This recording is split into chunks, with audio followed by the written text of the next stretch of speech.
You are watching the Pan-African Daily TV with Dr. Susan Tata. The Africa we want: unity, consciousness, our culture, our spirituality, our history. One Africa for Africans worldwide. Motherland's calling its diaspora home. Join my voice. Join my team. Join my campaign. Campaign 21 hashtag 1 million subscribers on the Pan-African Daily TV YouTube. Be a volunteer. Apply now. Be the new Africa. Okay. We are live. I guess we're live. We're live on the Pan-African Daily TV. This beautiful Monday morning. Today is the 3rd of November, 2024.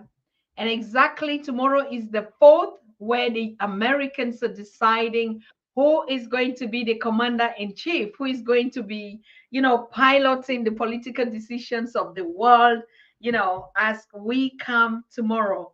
So tomorrow we're going to listen to what the Americans are talking, who is going to be sitting in the White House. And we do know any person that is going to be sitting, whether it's Donald Trump or Kamala Harris, is going to pilot the politics of the world. And so Africans are asking this question: is it time that America needs help? That at some point in time we have to start, sending Pan-African observers to help support them in their elections, because what we actually witnessed last year, or African people worldwide in the last elections, where there were a lot of calls, blah blah, and up and down. So yeah, we want to get the opinion of Mama Support, CEO and boss is here to actually analyze. We look at it, we answer questions from Africans, and we also, listen to who is voting who, why, and who thinks is going to be sitting in the White House come 2025.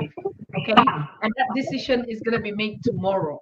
So Mamas of Thoughts is here, host and founder, boss man, is going to analyze the whole situation and anticipate what might happen. And you're already sweeping or sipping, from the horns, from the original horns. Yeah, you're already sipping. I don't know who you are actually, voting for.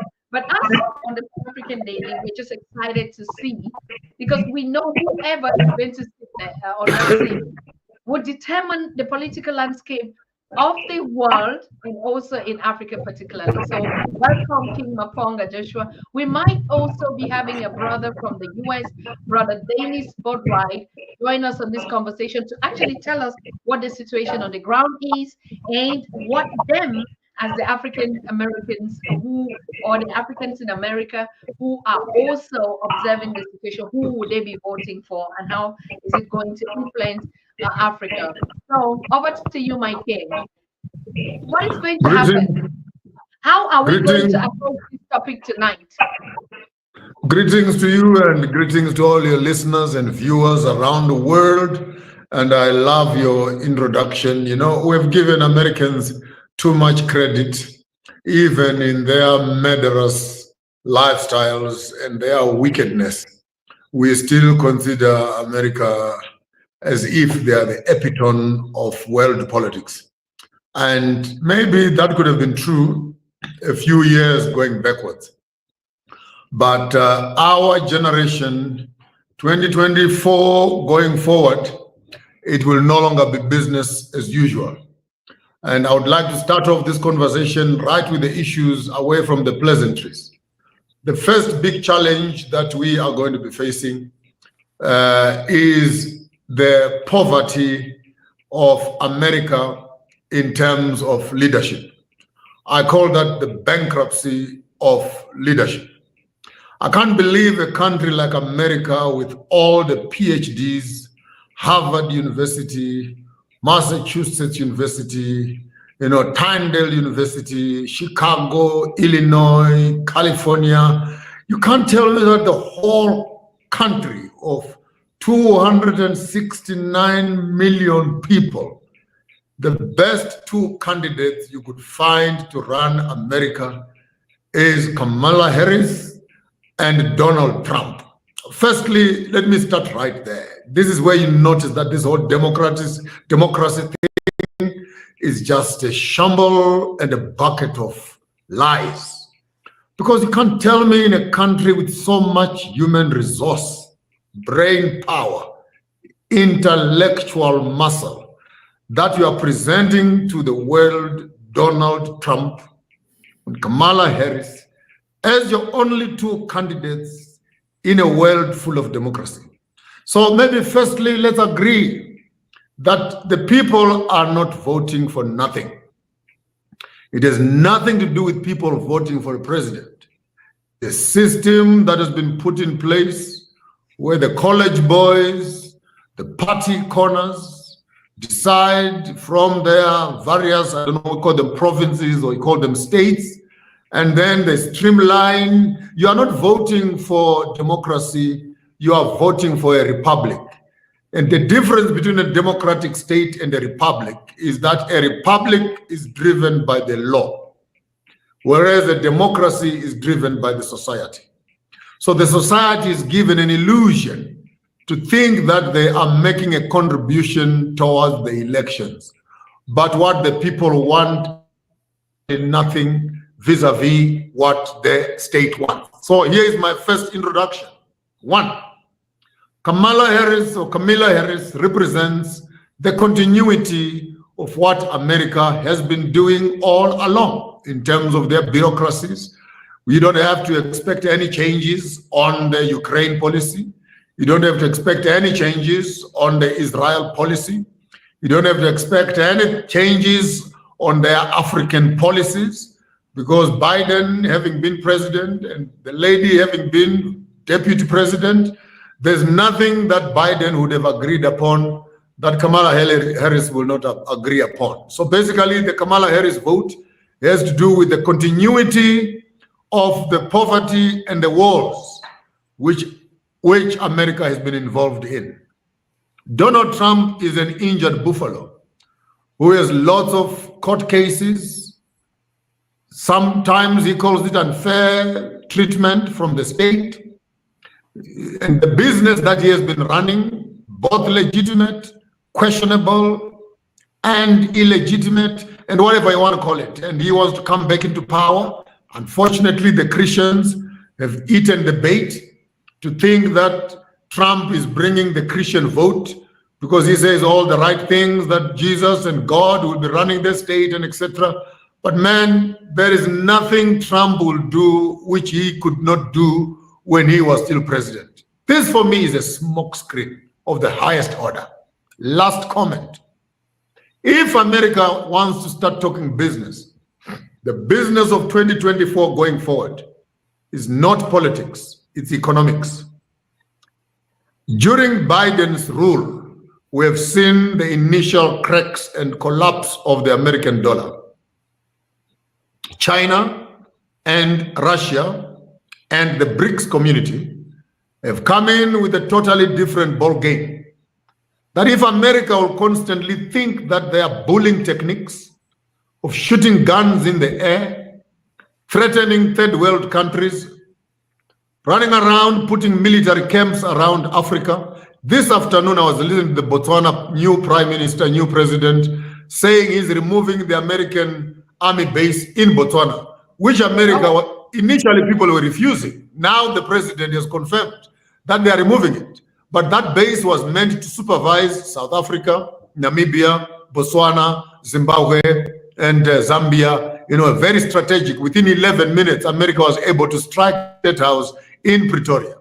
Now, when you begin to hear small countries like Botswana with less than 1 million people saying enough of America, and the rest of the African presidents, and I want to say this clearly to all African presidents, stop playing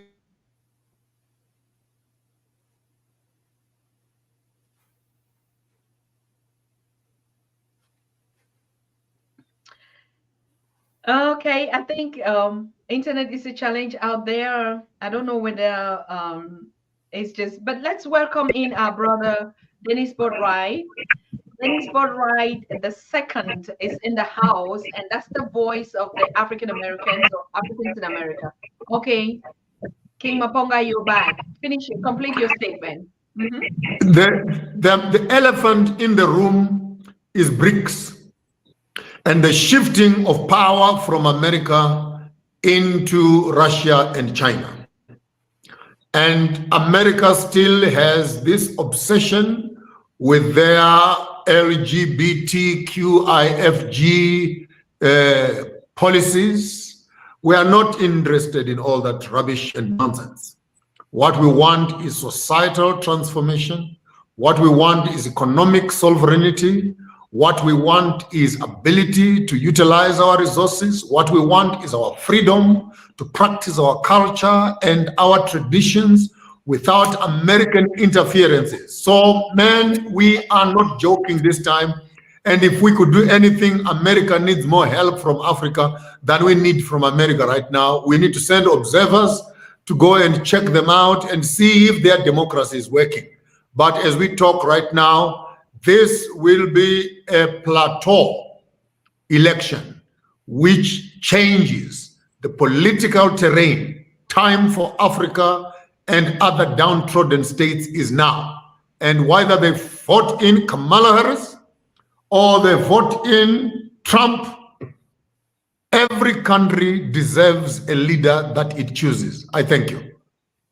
Thank you very much. Thank you very much. Yes, our our powerful House of America is representing here. All of us know His Excellency Dennis Boatwright II, who is actually and his organization representing, I can say the House of Burkina Faso, right? And we saw this powerful king out there running around. Even his pages have been brought down because of his work, his political career, his voice out there that is unstoppable. So tonight, I mean, when he heard about this topic, he said, "Can I add my voice, like us on the ground, for us to actually, achieve it?" So welcome, my brother, and you can go ahead. Thank you. We're Welcome. happy to have you here. Thank you. Thank you. Can you hear me? Yes, perfect. 101. Well, first of all, I would like to get out a shout out to you, Dr. Susan Tata, because I have to say, Dr. Tata, you and Dr. Ericana are my favorite women, my favorite queens. You and Dr. Ericana. And also it's a pleasure to be on here with Chief Maponga. I always like listening to you and your commentaries. And I always tell people we have somebody just like Malcolm X who lives in Africa. So it's a pleasure to be on here with both of you. I would just like to say is really Maponga, he covered it all. He covered all bases. But I would like to add that as a Pan-Africanist, my first primary question is what are their policies towards people of African descent? And what indicators we have when we're talking about both political parties. What are their policies towards people of African descent? Because a lot of times we could get caught up on how popular people is and some of their claims they make, as well as some of the things that they promise us. But my concern is what have their policies been towards people of African descent? And I have to say clearly that Kamala Harris, as well as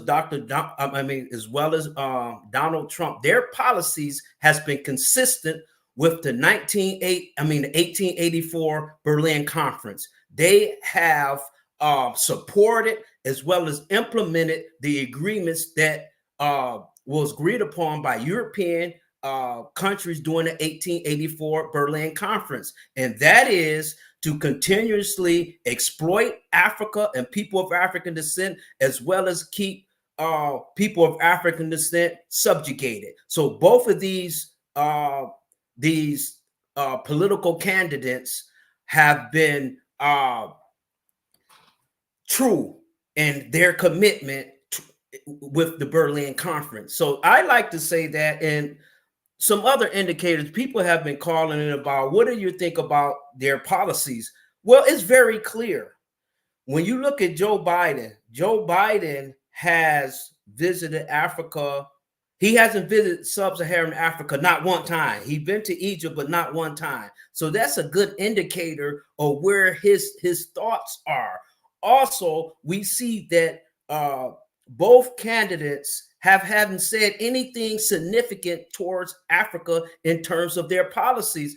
Kamala Harris hasn't said anything, and we also have just heard derogatory things from Donald Trump. So none of them. So I am not enthusiastic about either one coming into the presidency, because the signals they're putting out there are negative towards people of African descent.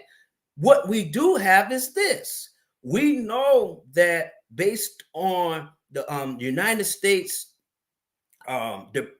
Department of Secretary of State pointed out, and it was brought out, that United States are really, some of their arms and their material is going to use to undermine the alliance of the Sahel states.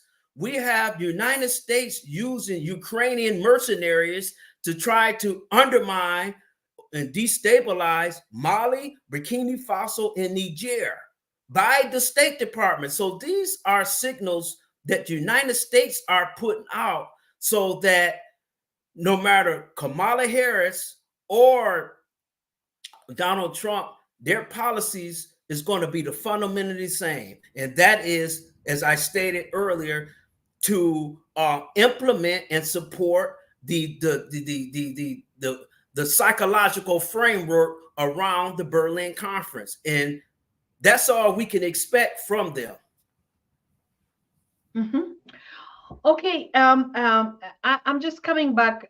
If I don't know if you followed up the conversation that we had with the SWAPO of Namibia and also the Frelimo of Mozambique, and when King Maponga was actually saying it is time for the citizens of the countries to know the manifesto and the policies, whether it is the ruling party or the opposition party. Now, do you think that the African ascendants, we never use that descendants anymore, actually the people know their constitutions, they know their manifesto, just like King Maponga was saying, you know, it's the same, nothing is going to change, it's just a continuity, there's no challenge. Like, we had 3 candidates and then we voted for this, and the opposition, like, they literally, they're just 2 parties representing 2 ideologies, but no opposition opposing any of those parties, from what I sense from what King Maponga said. Is that correct? I see you were going in the same direction as well. Yes, that is absolutely correct. And I just like to put some of this in context. Dr. John Henry Clark pointed out that people of African ancestry have been out of power for so long that we can't recognize power, to the extent that when we do have power, we don't know how to manage it properly. I say this to say, I've been screaming at the top of my lungs. I say, you people know that we have 3 countries that are acting independently, who are trying to fulfill the dreams of Marcus Garvey, Malcolm X, Walter Rodney, and nobody's just talking about it except for Dr. Ericana, and I see on your show. So my point is this, is that we have something that's occurring that hasn't really occurred since the Songhai Empire, when people of African ancestry was in charge. However, because we haven't been in power so long, we don't know what to do with it. Just for example, Niger, the power, you bring up economics, the power of economics. We know that, as Dr. Ericana often points out, that the statistics that under the previous administration, before Chiani became in power, Niger was satisfied with selling uranium for 80 cents per kilogram. And we know since Chiani came in power, they're now selling that for $200 per kilogram, which means that that step in itself has made Niger have one of the fastest growing economy in the world. When we understand what is uranium is used for, primarily, it is many uses for uranium, but we know that primarily and most importantly is used to fuel and power nuclear power plants, which gives Niger by itself the ability to control almost 40% of France and Western Europe's electrical capacity. So Africa has an enormous economic power if only we learn how to leverage it. And I tell people this, we are in an inflection point, Dr. Tata. We are an inflection point. What we're experiencing now in those three countries, Burkina Faso, Mali, and Niger, happens once every 100 years. And if we don't take advantage of this window of opportunity, we're not going to see it in our lifetime again. So we need to wake up right now. What's the primary of importance to us? And I tie this into what's happening to the U.S. presidential elections, because their impact is global. That's important. But what people of African descent, we should be trying to figure out, how can we make the Alliance of Sahel states expand and become a success? Because if the Alliance of Sahel states does not become a success, we are going to be held responsible for that for the generations to come. Great. King Maponga.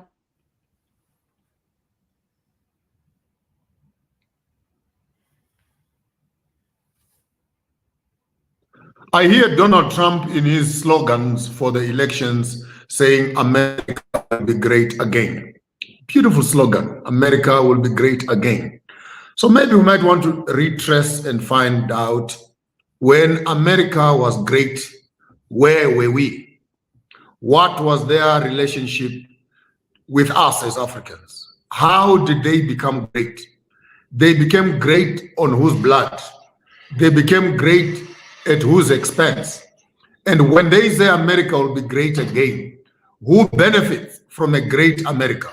You and I would know it very well, that the greatness of America and the illusion which they call the American dream is nothing less than the blood, the sacrifices, the slavery, the abuse, the extortion, the theft, the murders, the genocides, the wars, the food restrictions, pharmaceutical mischief, chemicalization, immunization, vaccinations, sabotage, economic hitmens, regime changes, and name it. The list is endless.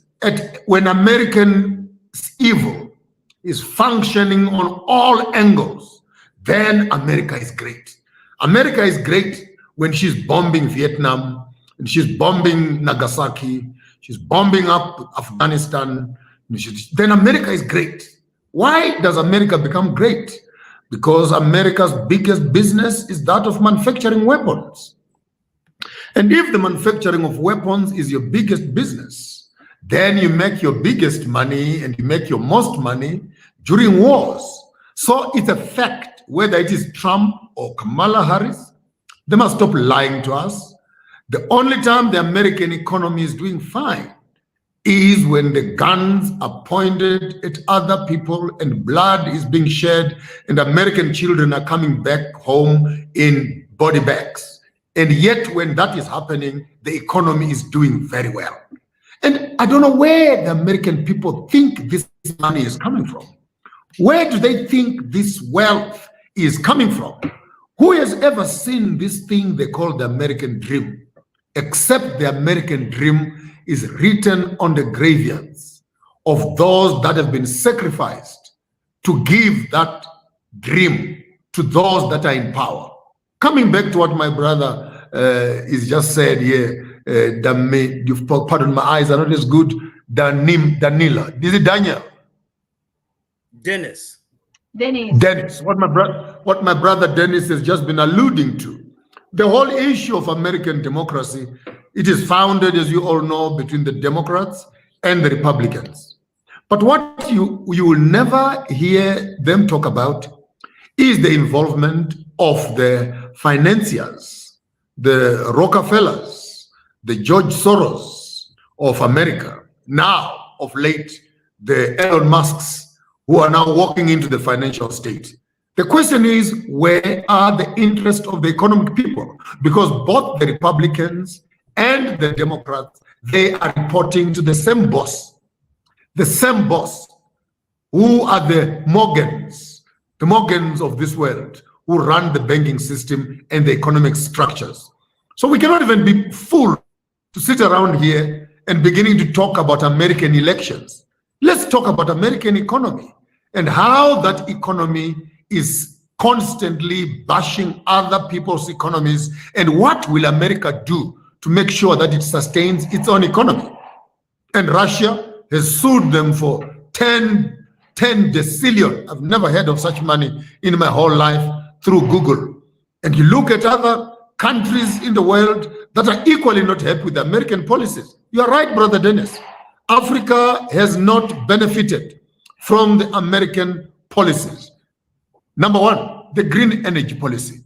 The Africans must stop using coal. They must stop using fossil fuels. They must stop using their minerals. They must stop using. I mean, I had Trump yesterday balking and hawking. I will never allow Iran to produce nuclear weapons. Saddam was killed for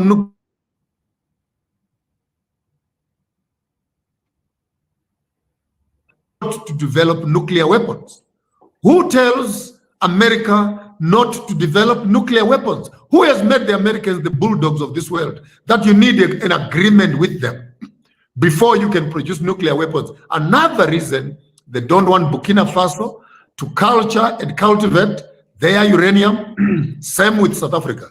It is because once you are able to capture uranium to produce it for your electricity, you can simply and quickly package it also into nuclear weapons. So any country that begins to tamper with uranium threatens the sovereignty of the other nations. But while you're on that, you will not be considered a superpower unless you have nuclear weapons. And uranium is the fuel that makes that happen. So the American politics for me has nothing to do with elections, except how does America constantly bully, terrorize, butcher, kill, undermine other African countries. Trump said it all. Africa is a dash whore, from his own mouth, with his own arrogant, violent, filthy mouth. Africa is a dash whore. Fantastic. America comes first. Beautiful. Are you ready for us also to tell you that America is a dash whore? Your morals are dash whores. Your economics is on the dash whore. Your politics is on the dash whore. Your ethics is on the dash whore. Your democracy is on the dash whore. Are you ready for us also to tell you that Africa comes first?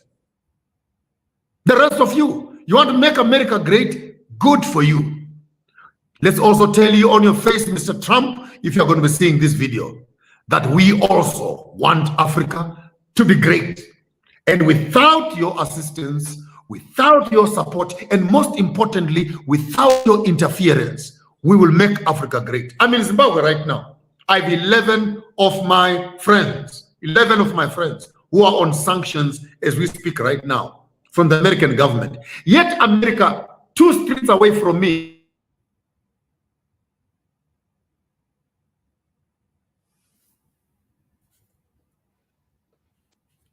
what the hell are you doing in Africa if you don't want to respect us as people? You come around and you put your silly little embassy here on our ground. And then within our own grounds, you put our own people on sanctions. Why?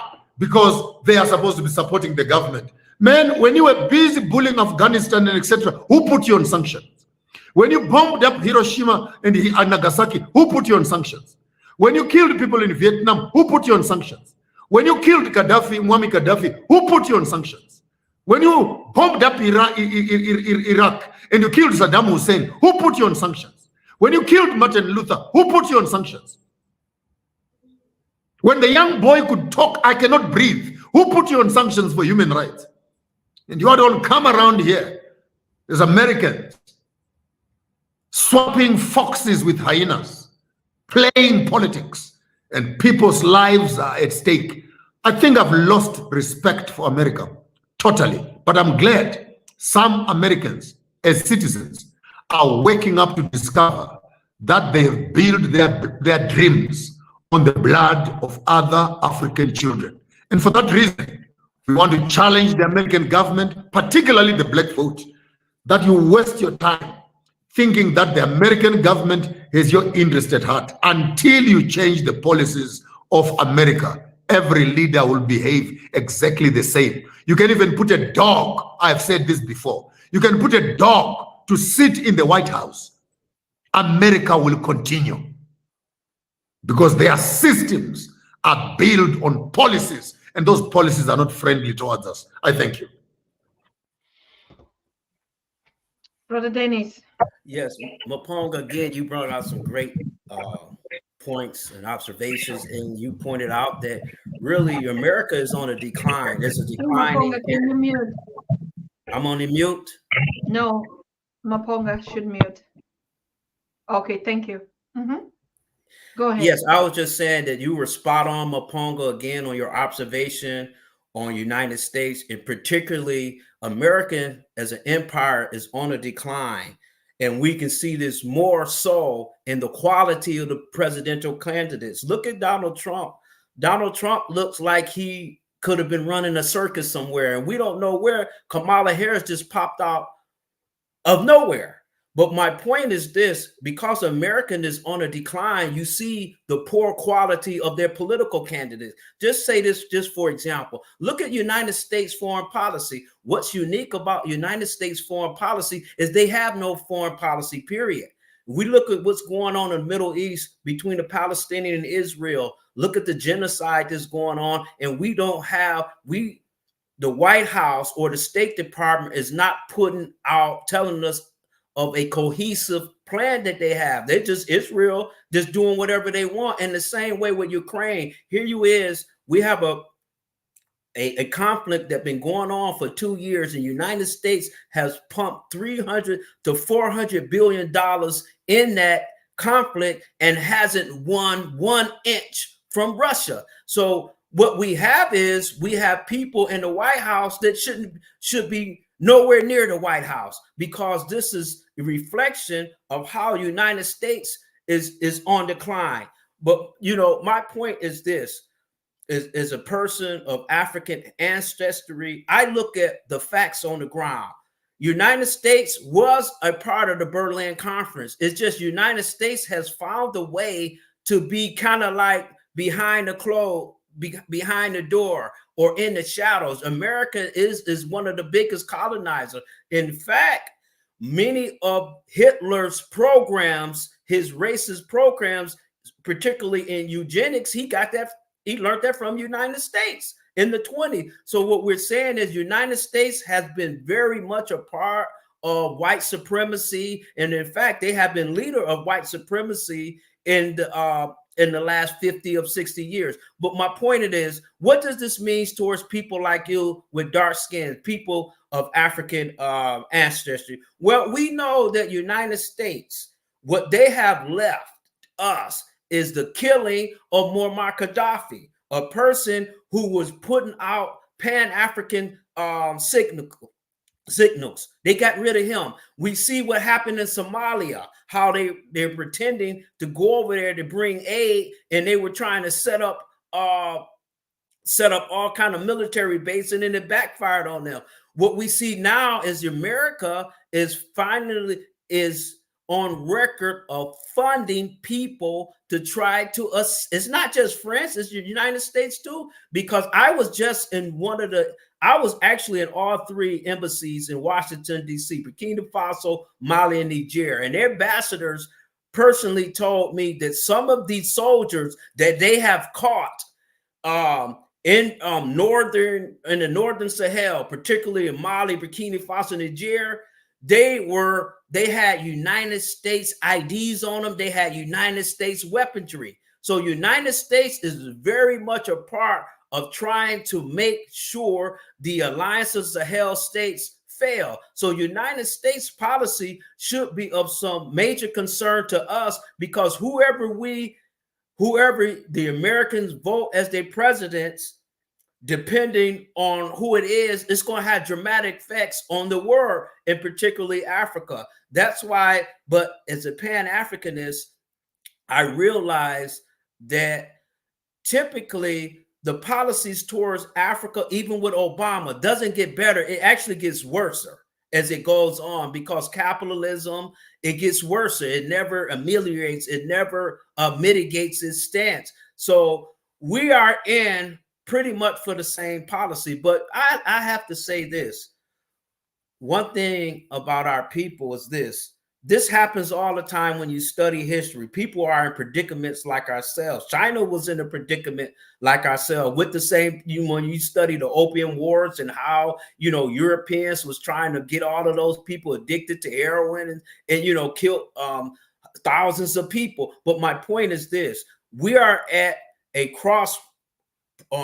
We are, as Dr. John Henry Clark, we are at an inflection point that we can turn the table. We have 3 countries that are trying to unify themselves under the Alliance of Sahel states. That's a great starting point, because if they do not succeed, Africa is going to suffer, because who's going to inspire unity? What other country? Is not going to be Ghana. It's not going to be Kenya. So it has to be the Alliance of Sahel state. So I'm very hopeful. I'm very hopeful about Africa, because we have 3 countries that are trying their best to unify Africa, and they have given us a base. So with that being said, we need to be supporting them, because if we don't, what are we going to be talking about? Because Africa is not about Africa. It's not about what they're going to do to us. It's what we're going to do for ourselves. We have a whole continent, not to mention Congo, the cobalt, the lithium. We can save ourselves, but we have to become united. But we need a base of operation, and as Dr. Ericana says it all the time. We have 3 countries now. 4 years ago, we had 0 countries, 0 African countries united. We have 3. When the last time we had that? We didn't even really have it in the 60s. We didn't really have the 60s because many people of African ancestry began to argue when they so-called got their flag independence. And many of them, because they opted to stay within European systems, they end up being toppled 3 or 4 months later. So what we're in a new era. We're in a new era of a Pan-Africanist consciousness that we have to take advantage of it. Because if we don't take advantage of this, we're going to be boo-hooing another 100 years.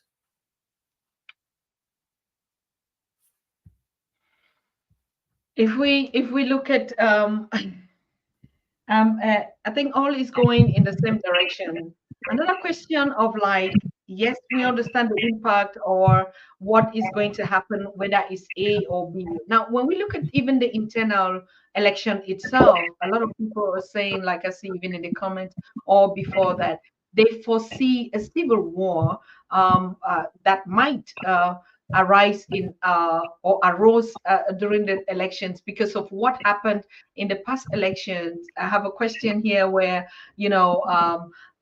someone is asking, how do you look at the situation, even this fairness, in the American democratic system, taking into consideration that the same candidate, Donald Trump, who was crying foul and injustice, and even, the mobilization of white Americans going to the White House because they claim that their votes were stolen or were rigged. So if we want to answer this question, like, what what is it in this?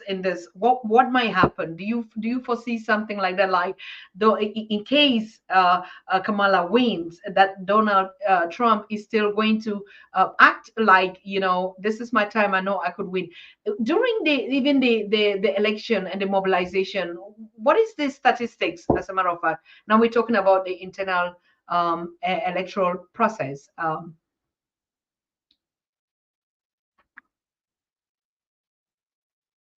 That question was directed towards me. Yes. Well, yeah, as I said, United States is a declining empire, and these election results are very consequential because the United States is trying to really regain its identity. You have two strains now. You have some strains that are somewhat liberal, and then you have some strains that are competing with that, and these are white supremacists. So what you have is you have this clash here, and if Kamala Harris wins, they're going to be, as they say, about 80 million people who voted for Donald Trump. They're going to be disenchanted, and they're not going to go home quietly. And they may try to cause some problems with the United States in terms of heighten the racial cleavages in this country. But if Kamala Harris lead or she wins, she has the ability to change Africa's United States posture towards Africa. And one thing, if there's a good thing here, is that Kamala Harris actually visited a few African countries, to her credit. Now, was that just symbolically? Most likely it was, but she did that. But she has the chance to change Africa policy. But I'm going to tell you this, Dr. Tata. See, it's not about what Donald Trump is going to do or Kamala Harris. This is what we're going to do. And African Americans have the ability to put pressure on whoever is in office to make them pass policies and laws that are favorable to people of African descent. I just give you an example. I'm here in Detroit, Michigan. In Detroit, the Detroit metropolitan area is the largest Arab community outside the Middle East, right where in my hometown.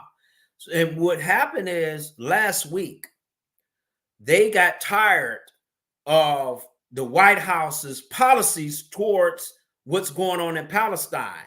So they gave the Democratic Party an ultimatum.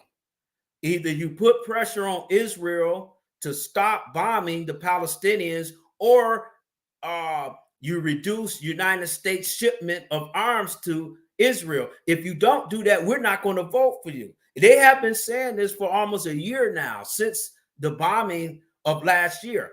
And what happened is, Dr. Tata, which is so significant about this, that 4 days ago, the Arab American community, believe it or not, publicly endorsed Donald Trump. As a result, this is startling. As a result, Michigan has become one of the most fiercely fought battleground states. I give you an example, and even me, because I'm politically connected and active, I get so many invitations to come see Kamala Harris, come see Watts. I mean, every other day, because if you notice, they have been in Kamala Harris. We're talking about since September. Kamala Harris has been in Detroit 30 times. That's unheard of. And her and Donald Trump are in Detroit today, because the Black people have the power to determine who gets in the White House, because the elections are so competitive and so close that Black people can be the deciding vote in all of this. So we have the power to make some difference. And I tell people, your political engagement should come, really should amp up the day after election. That's when you start putting pressure on the candidates, because what's happening is, if I said in here, the Metro Detroit is so consequential. and determine who get the electoral votes in Michigan is going to be determined by Detroit. So they coming down here catering to us. And so what we need to do in the future is organize ourselves and tell, if Kamala wins, we want to tell her this: if you win, your vote is going to be preconditions on better health care, better schooling, better foreign policies towards Africa, etc. This is how we empower ourselves, because I don't want people to get frightened into believing that we got two messiahs. We got Donald Trump or we got Kamala Harris. No, the power, we have the power. It's just that we don't know how to utilize it. And I tell people this: what's the purpose of being able to vote when you don't know how to vote? You don't know who to vote for. And these are some of the things that we need to be doing in between election cycles to educate our people on, first of all, how to vote and how to put pressures on these candidates. This is why, Dr. Tata, you know, I admire your show. I'm so glad you came back. I was concerned for a minute, but I'm glad you came back, because you are creating the discourses that we all need to hear. Thank you. I think it's very important. Why are we saying so? Because even if we are talking about African affairs, African politics, African development, I see a lot of people say, why are we even talking about America's election? That's not a point. No, I think exactly that's what we should be doing. That's what Africa should be doing. That's what Africans should be doing. Because I think we need political education. I mean, when any country in Africa is having elections, you see all over these countries, foreign media, or watch, they call them electoral watch, there's all sort of bodies are in Africa to control the election, to see who is going to win. Isn't it time also that Africa too, I mean, should get interested in looking, how does these policies, how is the electoral process, particularly last year when Africans or people of the world were shocked to also understand that Americans can also talk about unfair elections. They can talk about rigging elections, and there was no so-called world watch, like who is. That's why I give the question again to my king, Maponga, who is back, to say, it has always been in every African election that we have, of course, political concerns, and even non-Africans, they understand. So like you say, it's time for Africans to take this responsibility, for us to talk about US election, Russian election, European elections. Why not? Because that's political education. Because otherwise, we will keep always saying, maybe we are also doing some things by not taking that responsibility to understand, particularly in the case that our siblings, you know, Africans of ascendants or Africans with descendants that are also there in these places. How does these policies and these decisions actually affect you as individuals? So I'll give back the floor to King Maponga. Thank you, you're back. I think you had a short rest. That was okay. So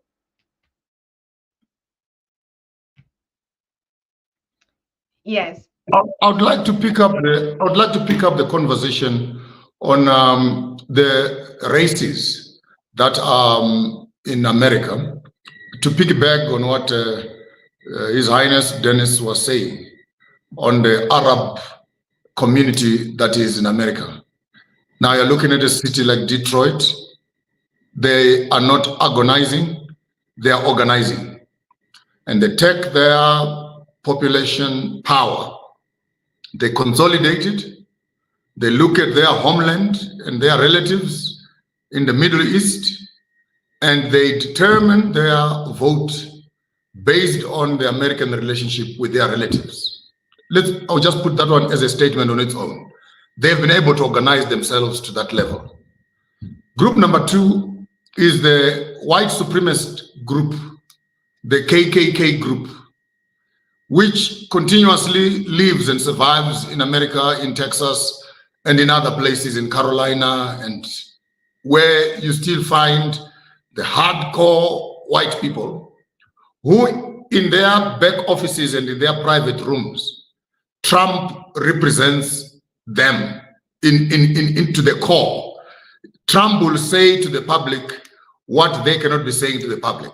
So to a great extent, Trump actually is a pure product of what white supremacists look like and what they think about Africans. Group number, and these white people are able to put their money together, consolidate it, and then create relationships with Europe and other strategic partners to further their business interests and their monopoly and capitalistic behavior around the world. Group number 3 are the Jews who are in the States, who happen to be at the pinnacle of the financial system, who have also consolidated their money. In as much as Americans are saying, we don't want our money to go to Israel. This is our taxpayers' money, It's your taxpayers' money, but it's in the hands of the banks and then the insurance companies. And these banks and insurance companies and multinational companies are fully owned by the Jews. How do you tell a Jew not to send his money to protect what he considers to be important to him? So the Jews have been able to consolidate their financial muscle, and then they use it for their political vote. Group number 4 are the Latin Americans, the Latinos, who are now in America, who are not happy with the borders that Trump had initially put to block them from coming into America. Yet the construction and the development of America has gone at the abuse of their own resources. So America must not be funny, because when you take people's resources, people follow their resources. Because you take our resources and you build industries, and people will move where the industries are, because that's where the economy is. That's where employment is. Whereas if you invest back in the countries where you are taking resources from, you are able to create work within those. But you can't do that because you collapse your own economy. We have now come to age now. We understand that dynamics. So the Latin Americans will need to look again and say, do they bring Trump to finish up the walls that he was bringing and block them off from accessing the American citizenry? Group number 5 are what I would call the indigenous Americans. We don't even consider them in terms of this conversation. They're in the periphery. They're in the footnotes of their own land.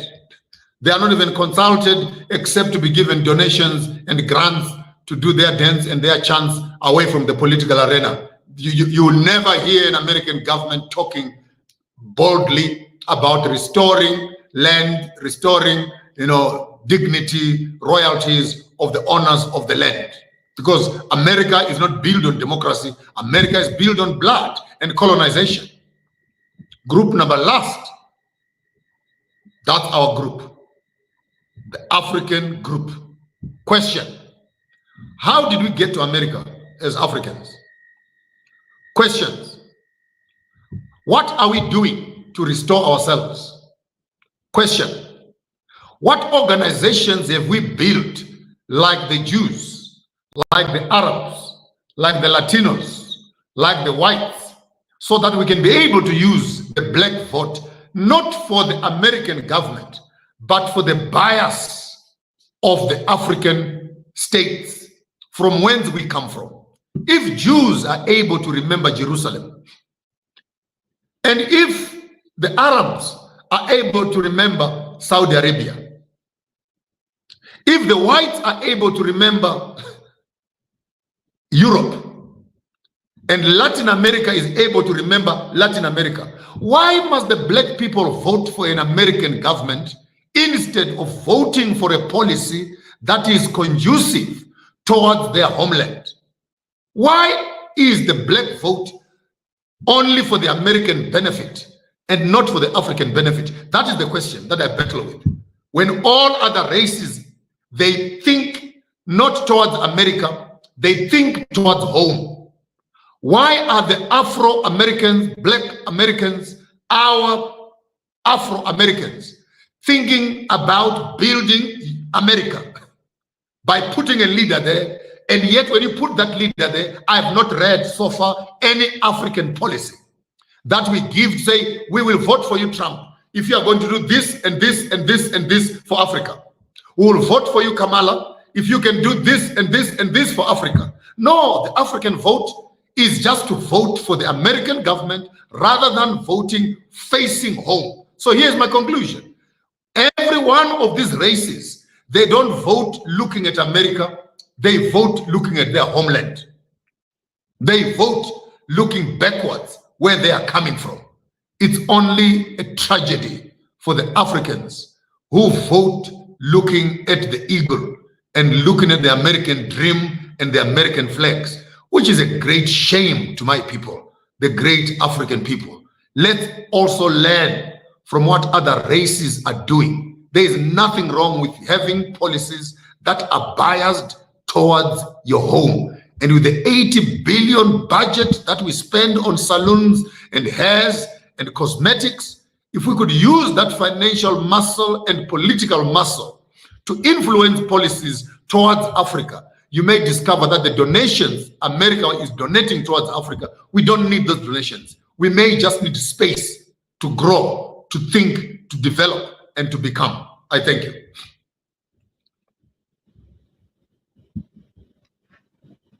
Oh, Brother Denny, I think it actually just also ties with what you were saying. It's not really about the election, it's about us.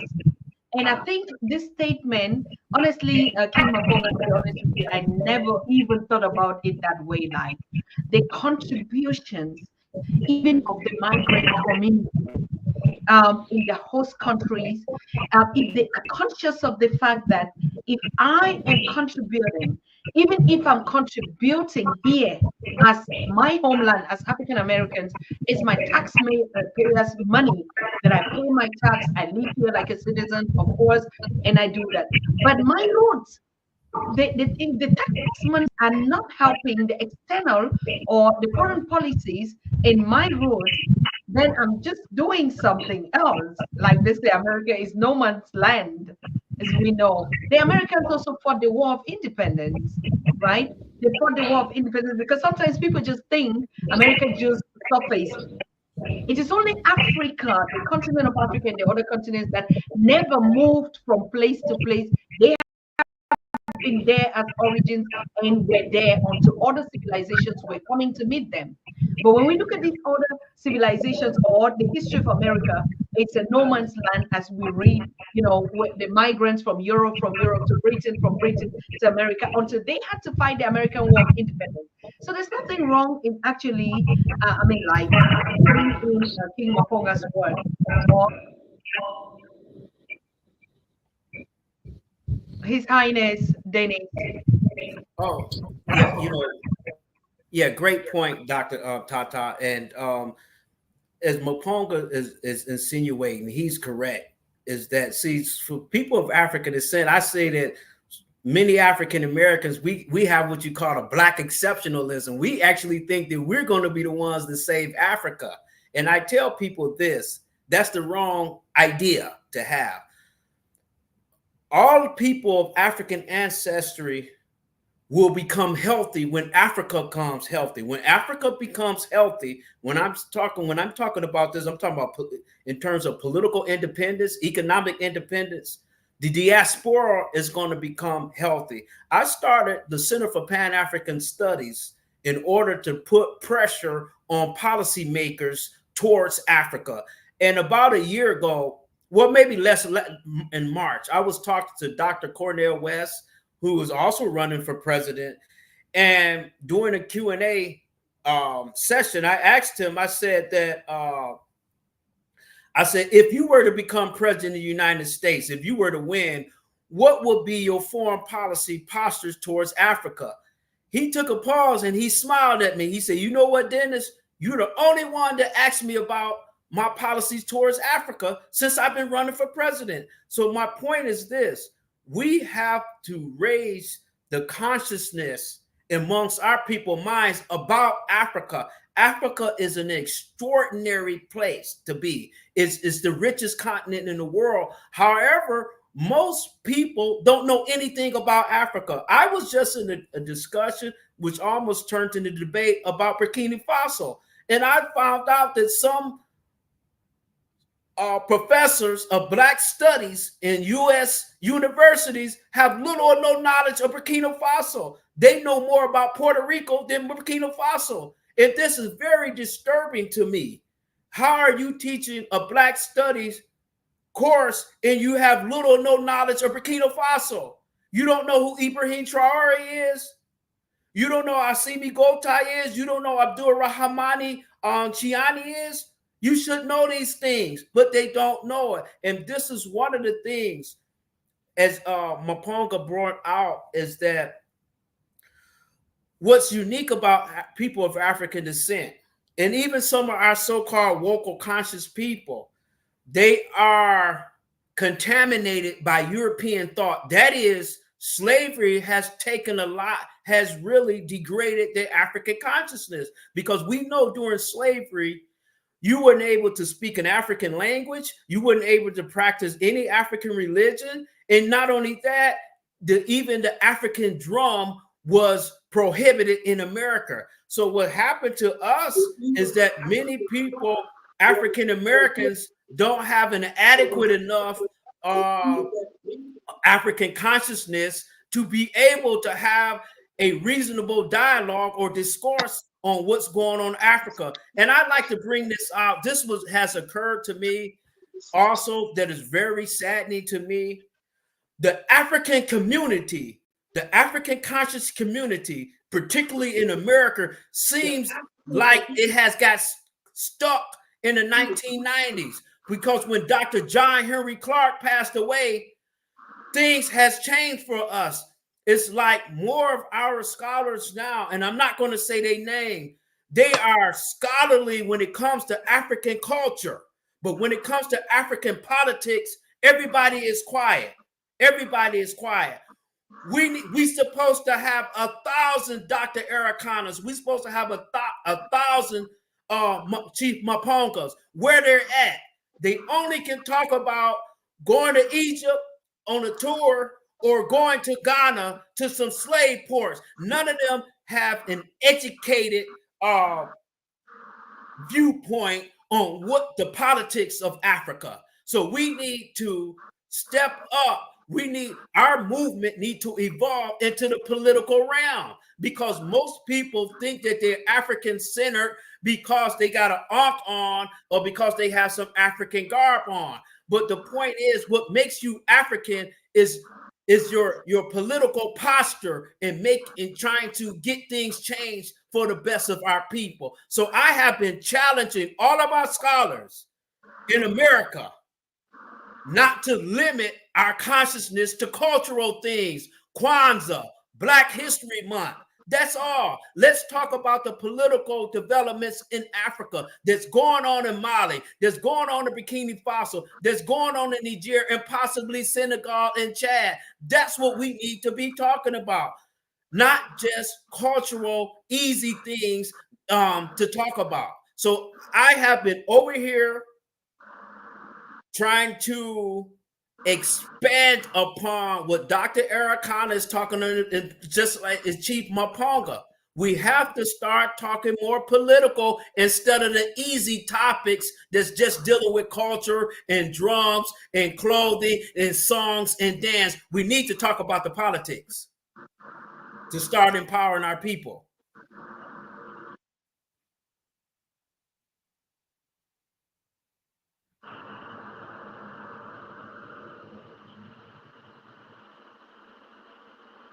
Yes, Maponga, I guess. Yes, I think we can welcome Dr. Jaja while we are waiting for Dr. Susan to tap in there as to what are your reflections on the upcoming elections. We're just running. Oh, thank you. She's back. She's back. But let me throw it over. Just go ahead. Just go ahead, King Maponga. I really was saying the same thing you're saying, but I didn't know that I was mute and that I was back screen. I want to, enough space for you people on the screen. So I was just saying, Ambassador Tony Jaja was already asleep. But because he tuned the show and was sleeping, and he heard the topic, and King Maponga speaking, he said, "Hey, please send me the link." So, brother, you are here. I mean, Joshua, you can please help. Let me just also stay behind so that I can give you people. You can moderate the conversation. I'm Oh, yeah. Welcome, Doc. Welcome, Doc. And you come to us with a great first-hand experience of the iron hand of the West playing into the Sudan politics and South and East and West Africa, including the Northwest part there. It will be interesting to hear your reflections as we are moving towards the elections tomorrow. America is choosing a president. And what will be your reflections to the left and to the right, the Republicans and the Democrats, with their candidates that they are flaunting and giving to us? What will be different this time around as you are looking and focusing into this political manifesto that is coming up tomorrow? Over to you, Doc. Thank you, Dr. Maponga, and then our dear brother Dennis, and Dr. Tata. Thank you for having us this conversation about the election. I think this is a very important moment. It's not just only for the Americans, but it's a global concern.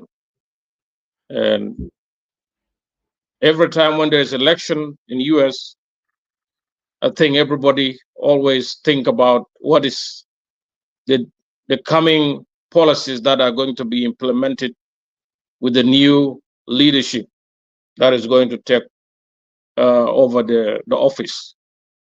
And I just had a little bit about the concern of our brothers in America, the African Americans and others, because this is all connected together.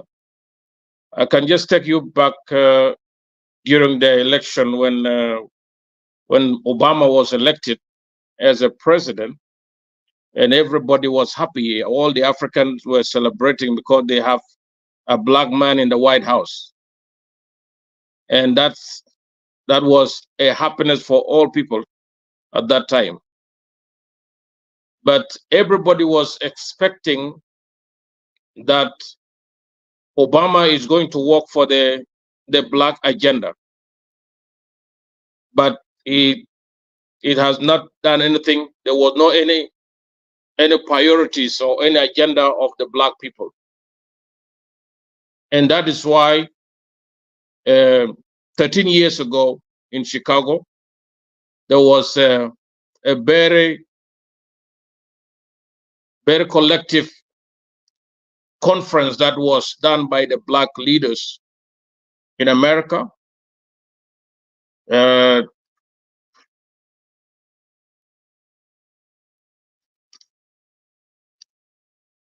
Black leaders in America, and I believe our brother, the Colonel West, was there. He was part of them. The one now is an independent candidate, and those of Louis Farrakhan and others, Jesse Jackson, and they were discussing in Chicago University about the black agenda with Obama. But Obama has never put any agenda for the black people because he was not coming in the ticket of the black vote. He was coming in the ticket of the elites, the deep state of America, who brought him up to implement the agenda of the white supremacy. That's what has happened. And we have seen the agenda of white supremacy. What was the impact of that agenda of white supremacy? We have seen how Libya was destroyed. We have seen a lot of chaos, destruction everywhere, wars everywhere, pandemic in every places. And because that is a white supremacy agenda. We have Trump, and Trump is going to make America great. Always America has been great. There's nothing new. This is just a slogan. because the white supremacy was, they are the one running the world. They are the one taking people around. But this election, let me just say it this way, this election is a different election, has a different test, and there is a big challenge, the global challenge and geopolitical challenge that is going to appear after the announcement of the winner. And this is a big blow for the whole world, because the agenda of the white supremacy, make America great, is totally different. Kamala Harris, she's not coming because she's a black woman and the Asians, half Asians and half African American, no, or Jamaican. She's coming because she's going to implement the agenda of the elite, the same way of Obama, because this is the Democrats, the Democrat Party. And they will continue with whatever they have in their positions as the leaders of the party and the leading Democrat presidency and the vice president. So all things that they have not done in the 4 years, they are going to implement. And this is what now the whole world is waiting for it. So the election itself has been driven by the deep state in America. And they already have the person they have put in their head.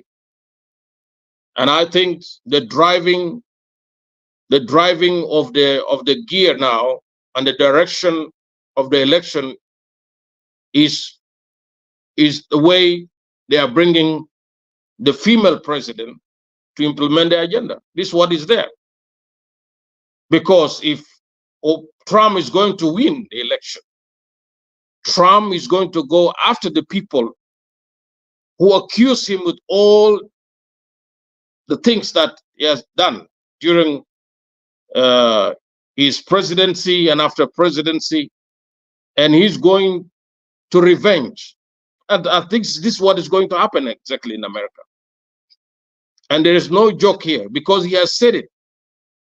He has said it openly. He has not hide anything. That is his policies. So for us in the continent, I think we have the problem. Dr. Mapunga and Brother Dennis and Dr. Tata, African always, they wait until things happen. We are not prepared on our side. Always we don't prepare on our side. As in African continent here, we are not preparing on our side. We are thinking about, as America as a god mother to the planet and to the continent or to the global politics, that who's going to bring something good for us. But the time now we are living is not the America we used to know before. It's not the way they put their election since 1787, when they put the first constitution, how they are going to elect their leaders. It is not the same policies that we used to know. This is going to work for us. They have a complete agenda about how to control Africa more and more. And that is why, if we are not going to be careful, the coming leadership, we are going to see the worst part of it in Africa too. So we have to be prepared on this side.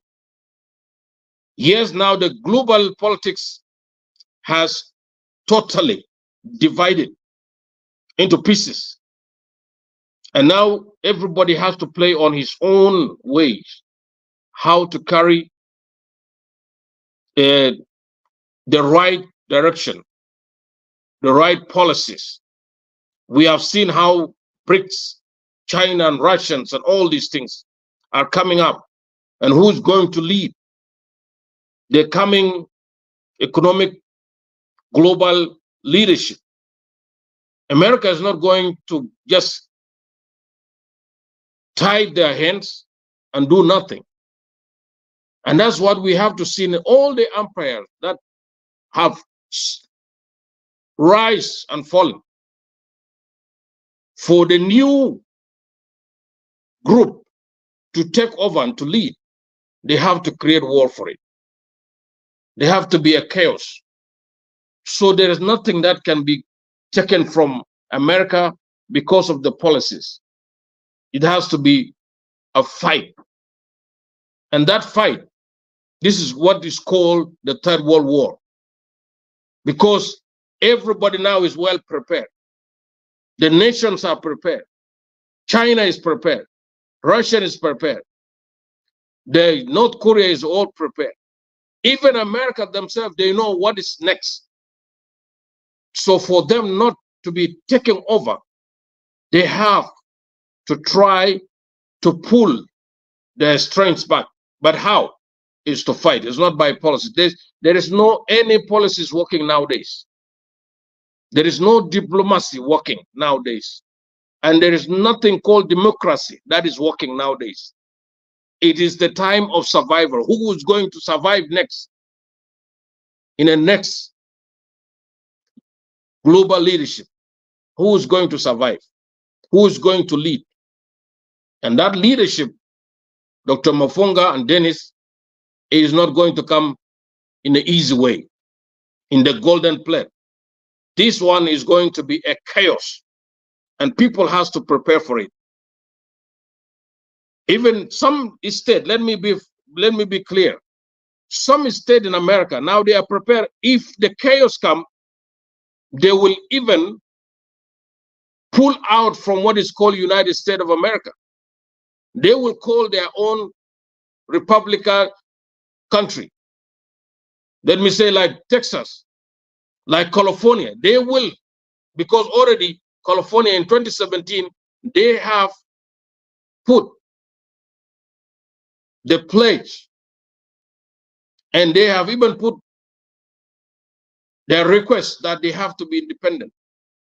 Why? It's because of the policies of the nation.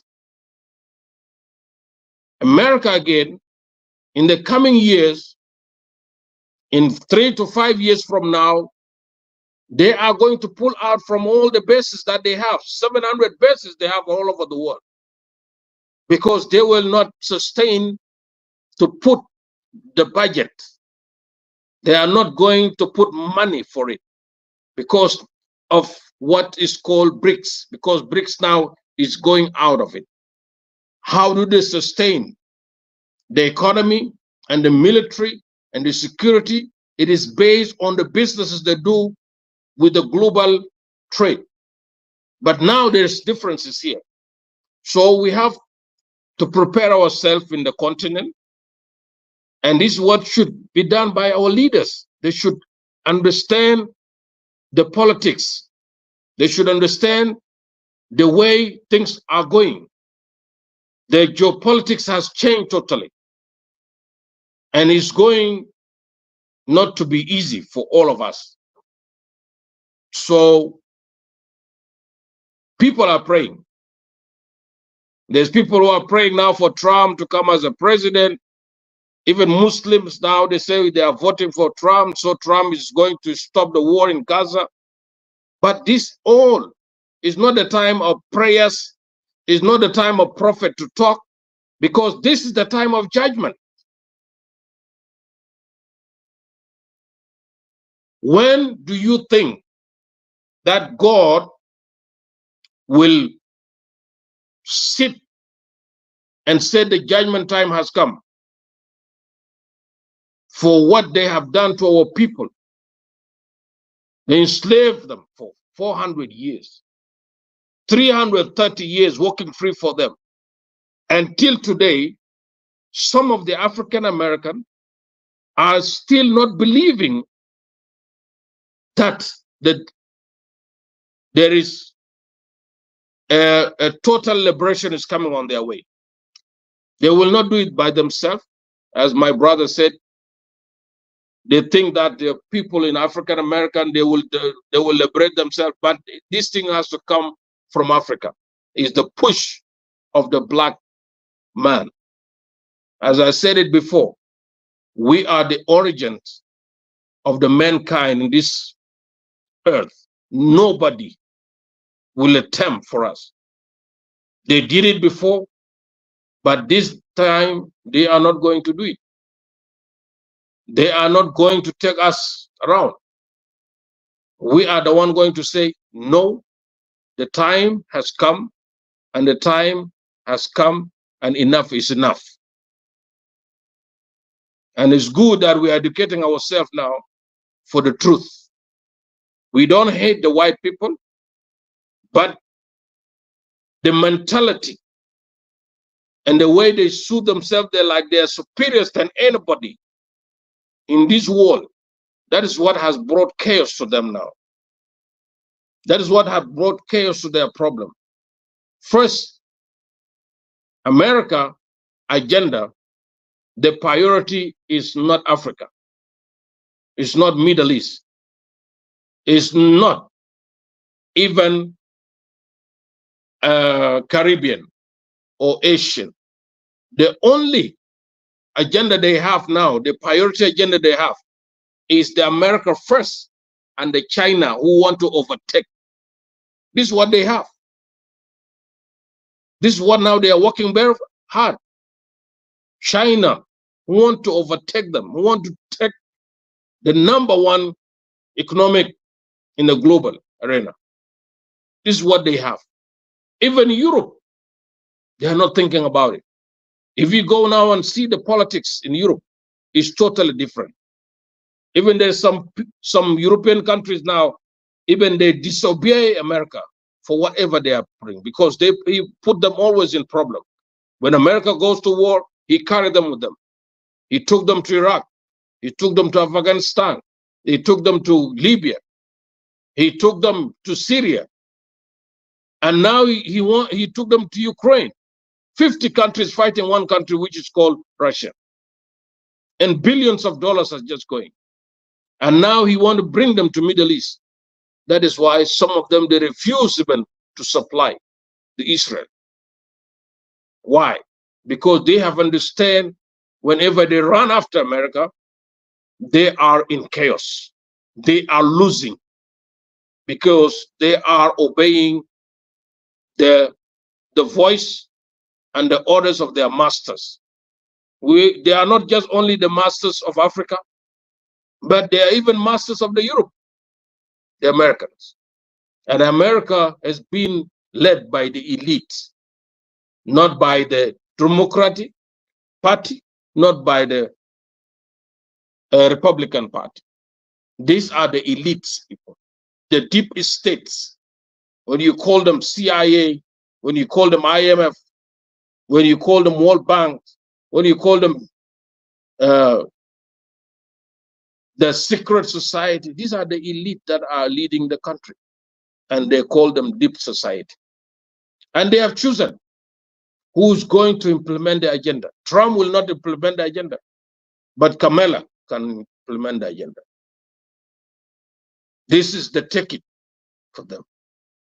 And that is why when Trump said who is leading the country, not Joe Biden, but Obama is the one leading the country. Obama has no power, but he is the voice of the elite, the deep state. And that is why when Obama and Michelle endorsed Kamala Harris, Kamala got the energy to stand for presidency because they were waiting for Obama only to endorse. He was not endorsing because he was a half African and half white supremacy. He was there because he's the elite that is driving the policies of America on behalf of the others. So things are clear now, and the vote is tomorrow, and the winner is there, but that one is not going to be easy.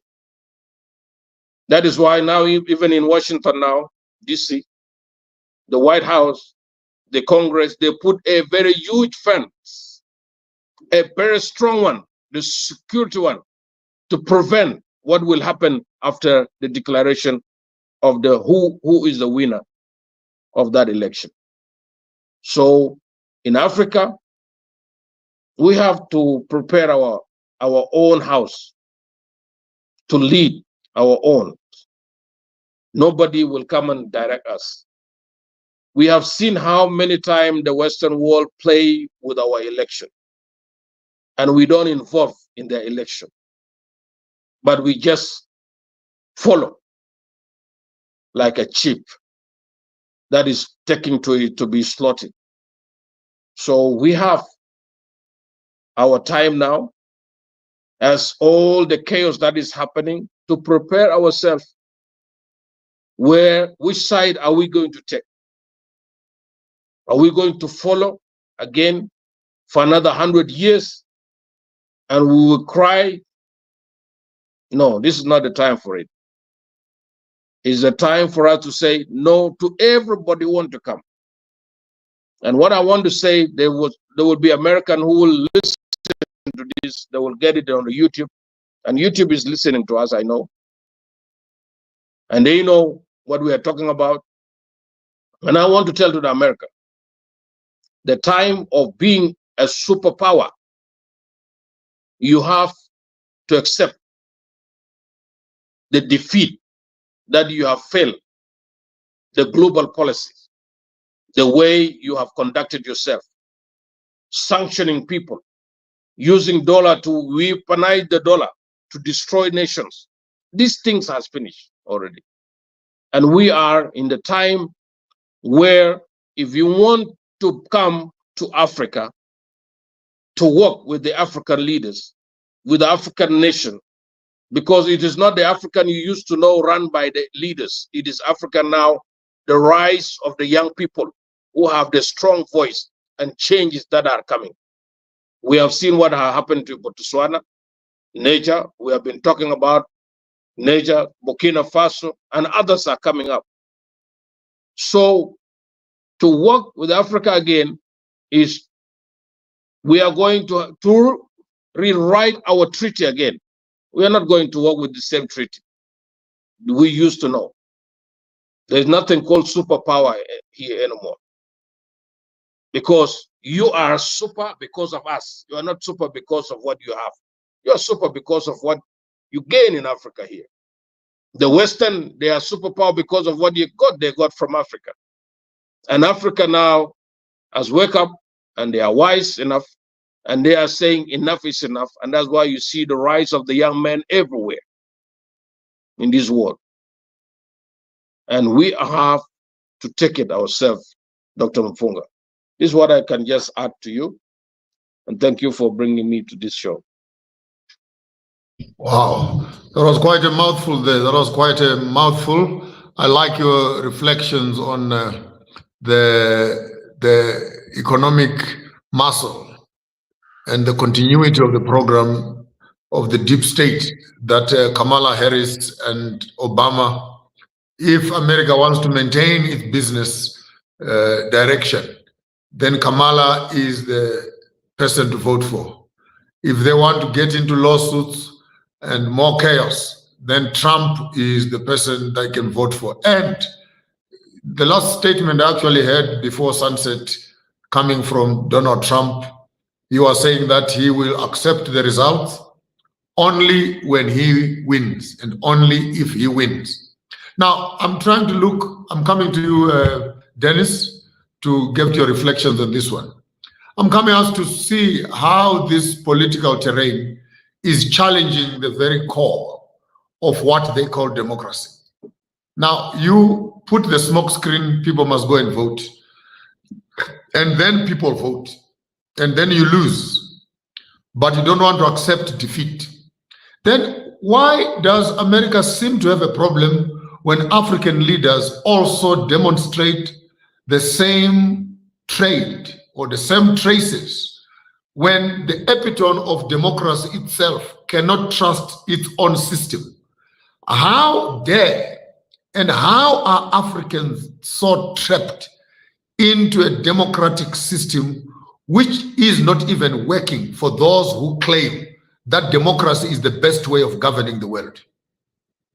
What do you think goes on in the head of Trump and Kamala Harris in the light of using a political system which they cannot trust, that it will give them the results that they need. And is democracy only democracy when it supports your views, or is democracy when people have their voice? What, in your own words, being an American, how do you unpack democracy in the light of the blatant rejection of the election results, even before they come out from the mouth of Donald Trump? Well, good question, Dr. Maponga, and a reflection to just give you an idea of the direction I'm going into.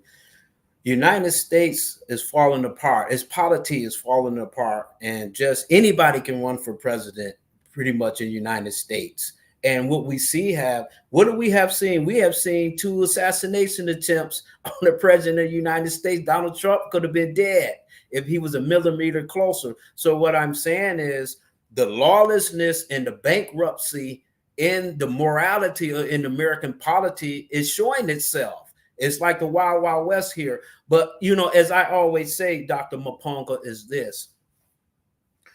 Dr. John Henry Clark says, there is no solution to, there's no European solution to African problems. And what's happening amongst us is that we have been out of power so long, we don't know what democracy is, because we have never actually benefited from democracy in this country. In fact, many of our votes are thrown in the garbage cans. We are disenfranchised for one reason or another, because you have a felony conviction, or you didn't dot this I, or you didn't cross this T on this ballots. So our people of African Americans has always been disenfranchised. But in the short question is that we do not know what power is and what democracy is, because we haven't lived in democracy. If America was to live up to its democratic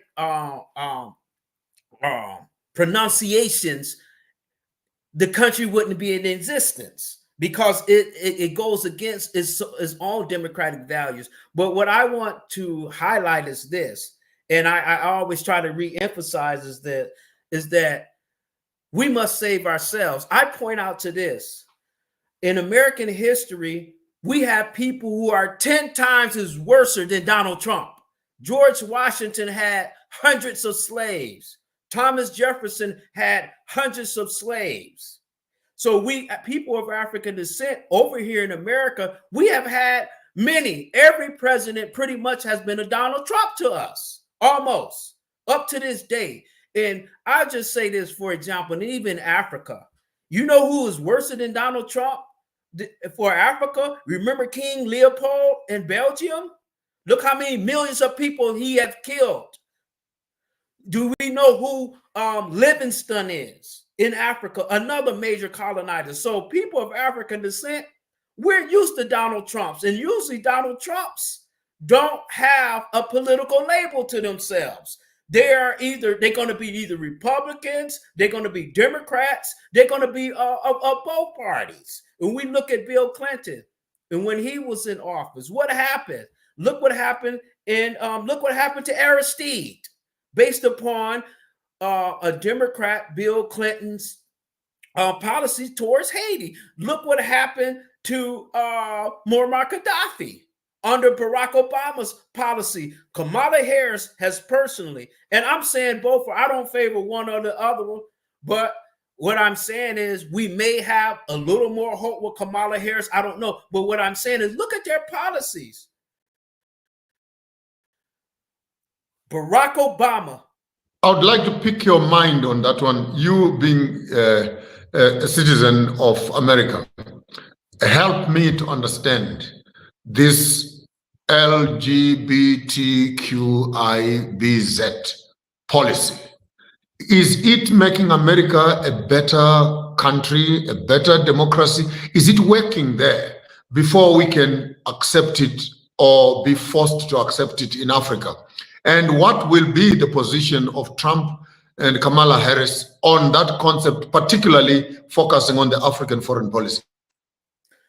You know, the LGBT community is not working. It is not making this country even better. And matter of fact, there's most of strife that's going on, because I was talking to a law enforcement and he said most of the domestic violence that get reported is from the LGBT community. They calling the police on themselves. But what's happening is the LGBT community is a part of a liberal, so-called liberal wing of United States politics. I say this for something, just for the record.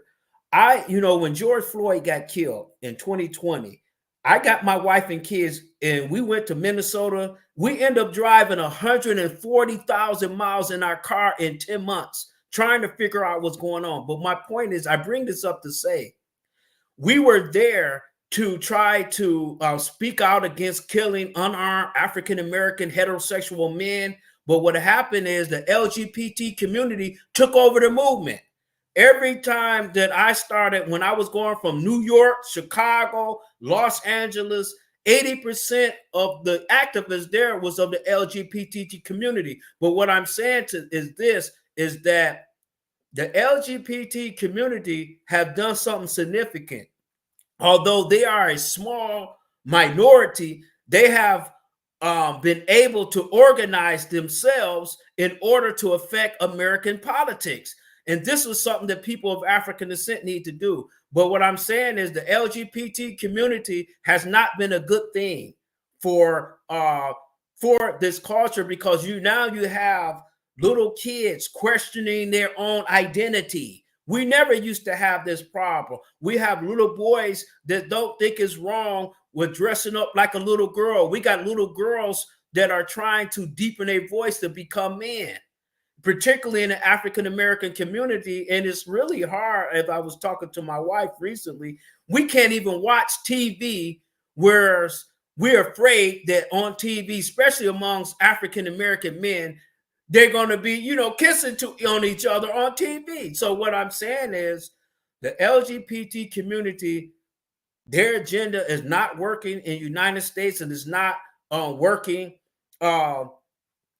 in America or in its politics. So I hope and I salute many African countries that I have to take my hat off to them. They have stood their ground on the agenda of the LGBT community coming in Africa. So it has not been successful. But my last thing I will say is this: we don't understand the power that we have. Once we understand the power we have, we'll realize that the European is an overrated person. He mostly operate off of our own inferiority complex or our fears of him. Once we realize that we as a people, we're at least 1.3, 1.4 billion in the world. Once we realize that we have all the world's significant natural resources in Africa, we'll realize how powerful he is. So if the needle or progress is going to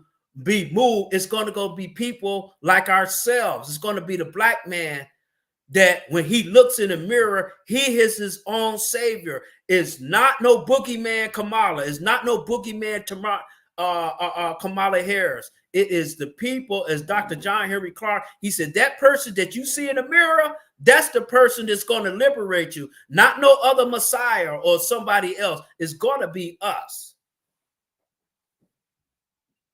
Back to you, Dr. Jaja.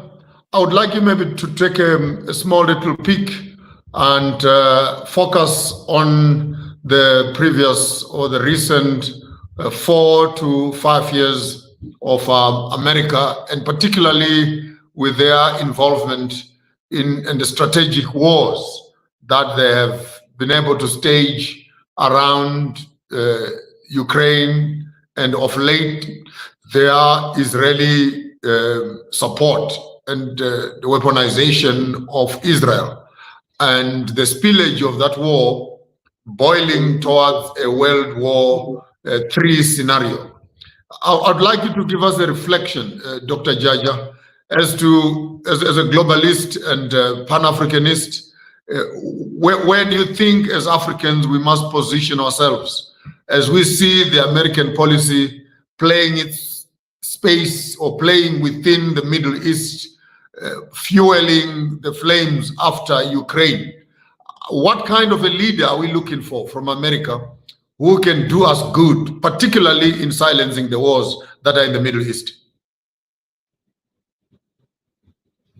Yeah, let me just say, Trump has promised a lot of promises during the campaign time, that he has a good relationship with Russia and with North Korea and others. And the war that you have seen in Ukraine, let me put it this way, is a Zionist war. A Zionist war.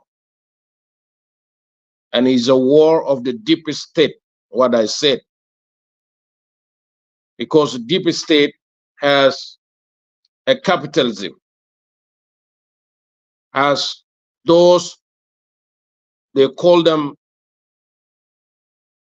the financial giants in America and in the West. They are the one who have those wars. Seeing 50 countries coming together, fighting one country like Russia. And the provoke of that war is not about Russia. It's about dragging China in, and to see who's the ally of Russia. That was, and when they see that that war now is failing, the NATO now is failing, that is why they started the Middle East war. And I really pity some African who call themselves Christian. I used to support Israel when they call it Israel of the Bible, when I used to know about the Israel of the Bible, until I went myself to see what is that called Israel of the Bible. And I understood my part. But I don't believe that one, that theory anymore. I don't believe that theory of that Israel occupying the land because they have been given by God to take over the land of others. The Jews themselves, who call themselves Jewish, and the Achams and the rabbis, they know that that land is not belong to them. It's the extension of the territory. They want to take over the Middle East, not because of what God has promised them. They want to take Middle East because of their resources and the excess of business. That is the meaning of it. They want to take Iraq, some of the Iraq side. They want to take some of Syria, some of Jordan, and the whole Gaza or Palestinian has to be removed from that place and to take over the land. All these things we have read in the Bible, these are all if the lies of those who wrote the Bible. Everything we know in our history and in this time now is not a time of believing anymore. It's time of gaining the knowledge. You know the truth, and the truth will set you free. And some people are still supporting. That is why when South Africa stood and took Israel to court, they win the court. But you can ask yourself, okay, whom are you fighting with? You are not fighting with Netanyahu.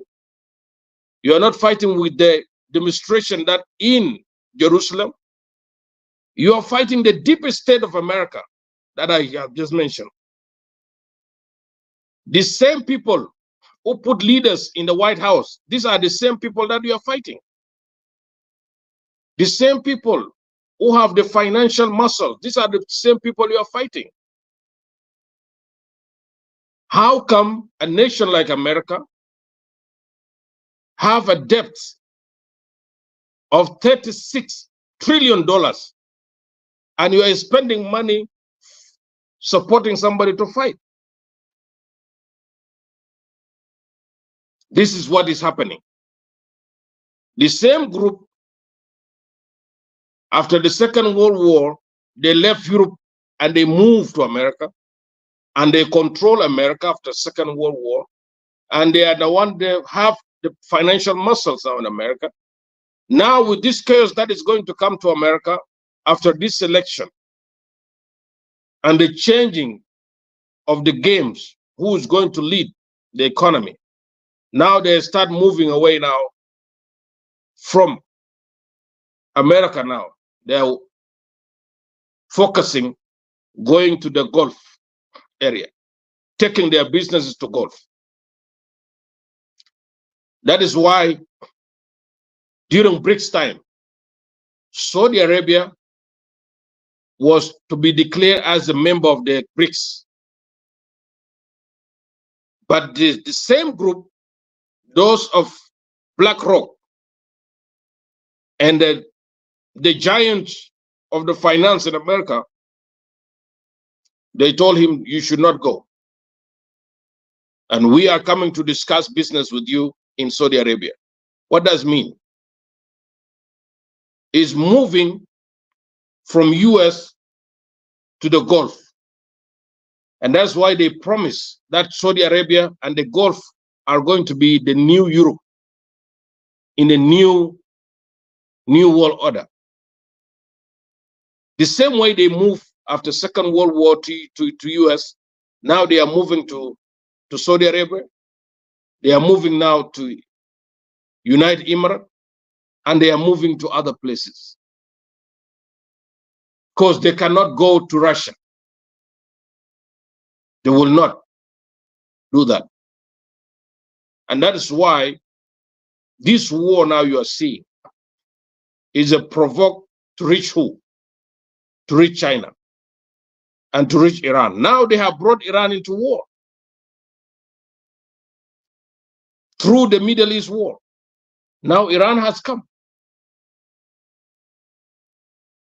Now they have found another way coming to Africa. Through who? Through William Ruto, the president of Kenya. And they give him to be who? To be non-alliance members. That is only a theory. But practical side, he's a full member. That is why the office and the director of the CIA was in Kenya last week, meeting the president and putting the program that of how to fight the terrorists. Who is the terrorist here? If we talk about it, who is the terrorist? The people who wage war, the people who invaded countries, or the people who are fighting for their right? The same thing they did in Syria. There is two ISIS. And these two ISIS, one is in Syria and one is in Iraq. The one of Iraq, the America are supporting the government of Iraq to fight ISIS. And the ISIS in Syria is being supported by America to fight the government of Syria. Can you imagine here? ISIS is ISIS. Whether it's called Boko Haram in Nigeria, or whether it's called the Al-Qaeda, these are all the same group.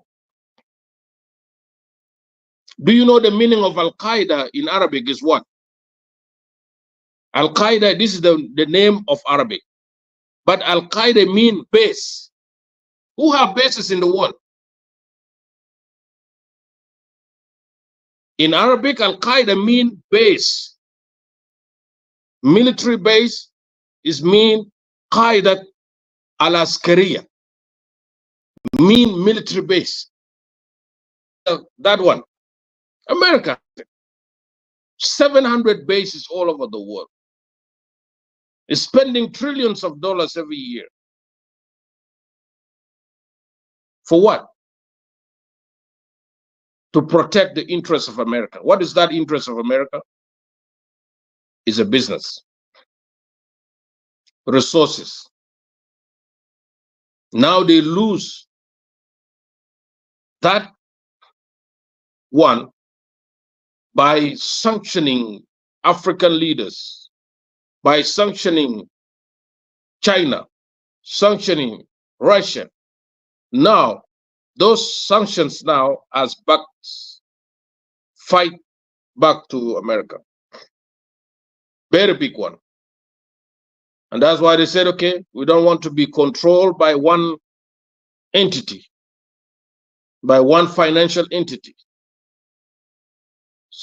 sending money, sending dollars. It is a selling of dollars. It's nothing. They sell only papers. But what do they gain out of it? They get resources. They gain uranium, gold, all these resources we have in this world. That is why the technology is in America. So the war that we have now in Ukraine is about who can control or to be superpower. America, I think they have been given chance since Second World War when he becomes superpower, when they have dominated the world with the dollar, and dollar to be the means of trade. Everything is in US. But now it's not going to be the same. It's not going to be the same. Turkey, now they move from the NATO now, they have joined the Brics. And you have to think, why do these countries move away from you? It is because of the behavior you have on your policies. It's because of what you have not offered to them. Tell me that. When America always sitting and having hearing in the Congress asking the chief of the staff of generals of the Army of America, how many people have you trained in Africa, soldiers, to overthrow their government? They have a budget for it.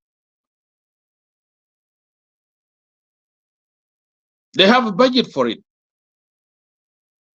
Do you know all these embassies they have in this African continent? Why do they build big embassies, not the small embassies? These are the small powers of America being divided into all those places. That's why even the ambassador has a powers and authority to speak to any president the way he wants to speak, because this is the one policy. So the war of Ukraine is going to be more and more, because North Korea now have sent 10,000 troops, and it's confirmed in Russia to fight alongside Russian troops against Ukraine. And NATO now has declared this is a war against us. We are going to fight. This is the provoke of the Third World War, Dr. Mafunga. It's not going to finish on the table. The only person who have a chance to bring that peace is Trump, but they will not allow Trump to do that, because they want to implement the agenda they have to invade, to overtake. But these people are well prepared. The technology now China has, they are well prepared. and Russia, they are well prepared.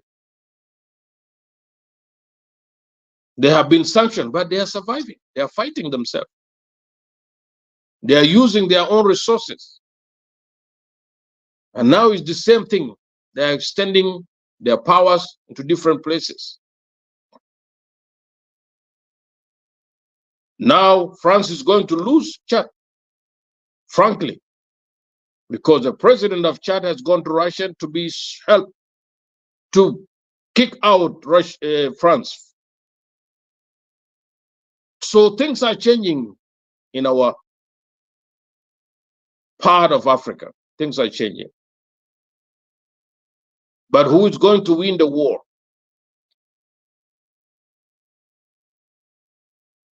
The Second World War, there was no winners. There was losers. There was destruction. So this is the same scenario that is going to happen with the Third World War. The same destruction. The same destruction. Wow. That's quite a mouthful, Dr. Jaja. And I want to come back to Dennis for a second while we are rounding up our conversation. I've said this once and I will say it again. When Africa is fighting, or when Africa was fighting, we did not receive much support from America. America supported apartheid in South Africa.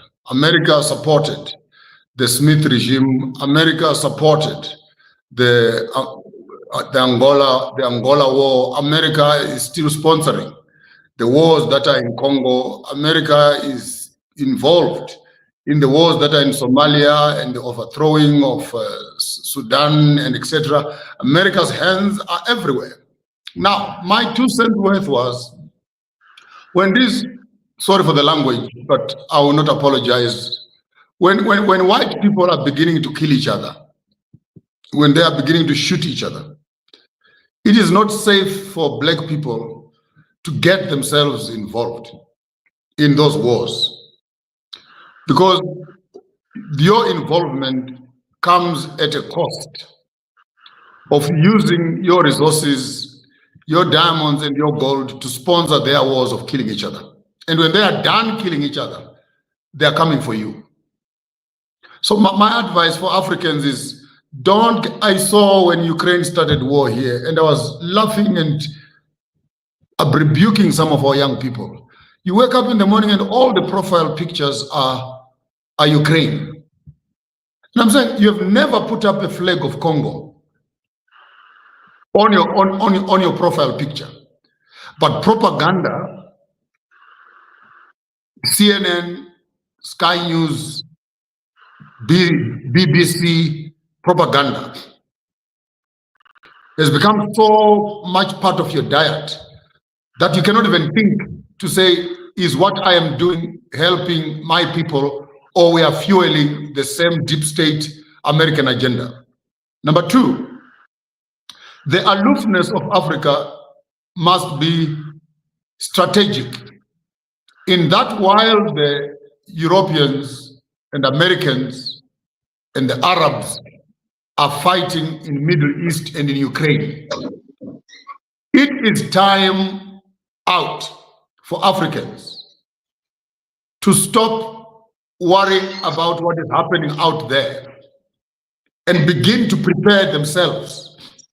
Because after they've finished destroying each other, 1, those nuclear warheads are going to spoil the air. Those nuclear warheads are going to spoil the water. Those nuclear warheads are going to spoil the land in terms of agriculture. The only place that will remain on the face of the planet that will have enough reserves of water, air, and food will be Africa. My question is, what is Africa planning to do to prepare for this window of opportunity that will avail itself post this war? Any one of you can answer to that one or attend to it.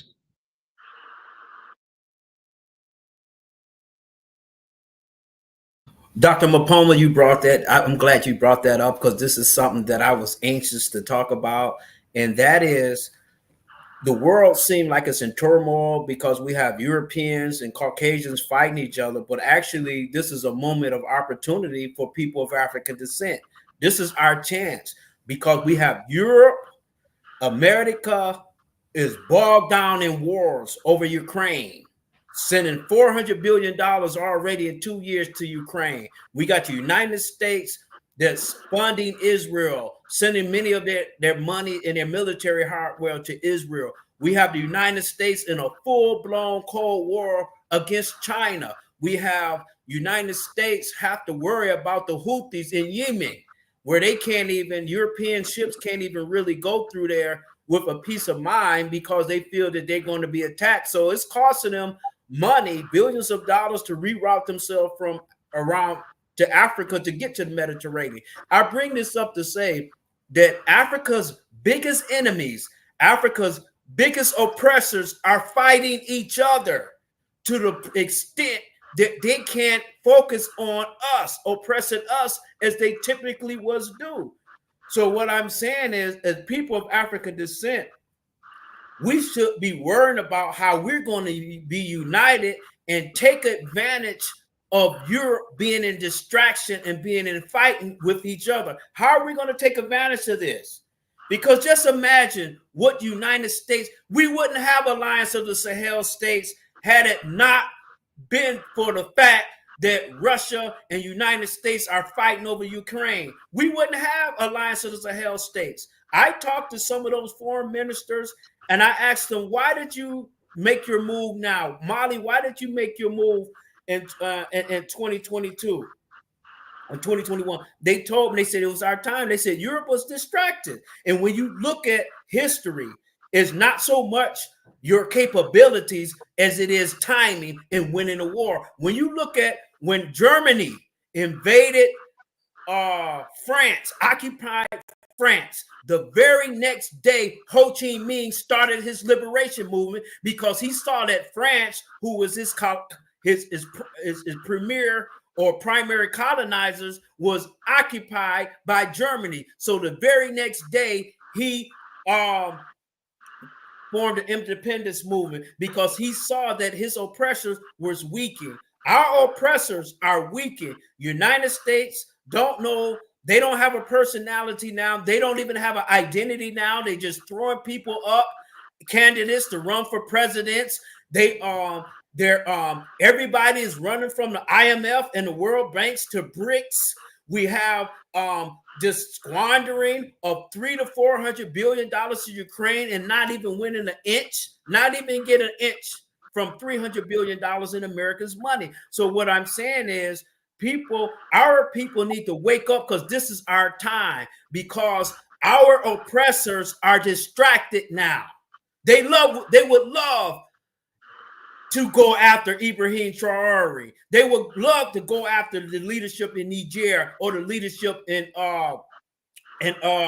Mali, but they can't because they have to deal with Russia. They have to deal with the Middle East war. They have to deal with the Cold War in China. They have to deal with the Houthis, let alone when we're talking about all of these countries. I think now, since the sum is almost 15 countries, there's a part of Brics now. And what I'm saying is, this is our time.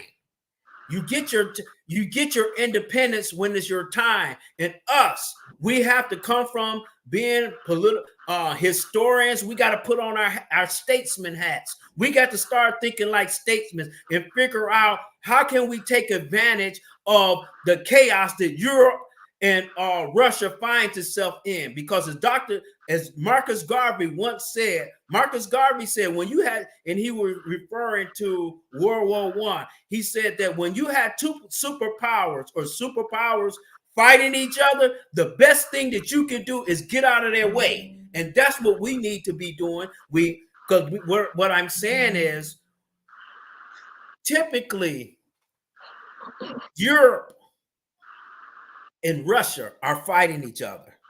They're going to keep on doing this because, as I said before, We don't know who's running the United States. We have bozos running the United States, people who are not typical statesmen.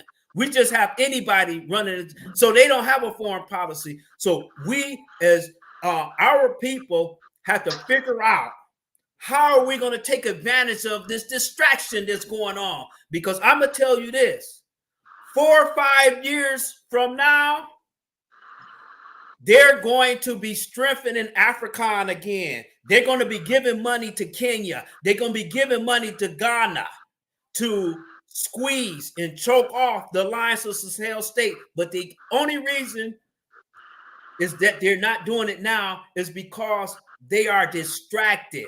But they're only going to be distracted to perhaps 3, 4, or 5 years. After that, they're going to put their focus back on Africa. They're going to put but now we can't. So we got to take advantage of it now. We got to figure out, and what's more promising than Alliance of Sahel States? Yes, there's problems, but there's problems in any polity. We have 3 countries that have done fascinating things in a very short period of time that has given us a base, given us something to talk about that can unite us. Because 3 or 4 years from now, we're not going to be talking because they already closing down. They starting to wake up. Anthony Blinken, 3 weeks ago, actually, the Journal of Economic Warfare in Europe said that Pan-Africanism is the biggest threat to European hegemony. And not only that, to follow that, Secretary of State Anthony Blinken, less than 3 weeks ago, he said that we need to start scrutinizing Pan-African sources of news. And maybe less than a week after that, African Stream got shut down. They got shut down because they're talking like you and I are talking about now. So what my point is this, Europe is starting to realize that because they're distracted with Russia and China in that Cold War, that people of African descent are starting to rise up and start asserting themselves. So they are taking, they are now taking concerted efforts to close us down. Many people who's watching this wondering why they don't see me on Facebook no more.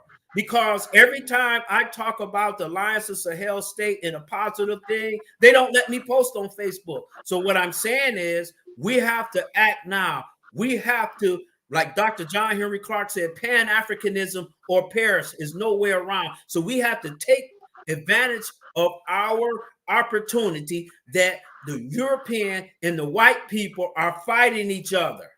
So they can't focus on us. So the big question is, as intellectuals, as academics, or as political scientists, what are we going to do so that our people can take advantage of this 5 or 10 year window that we find open?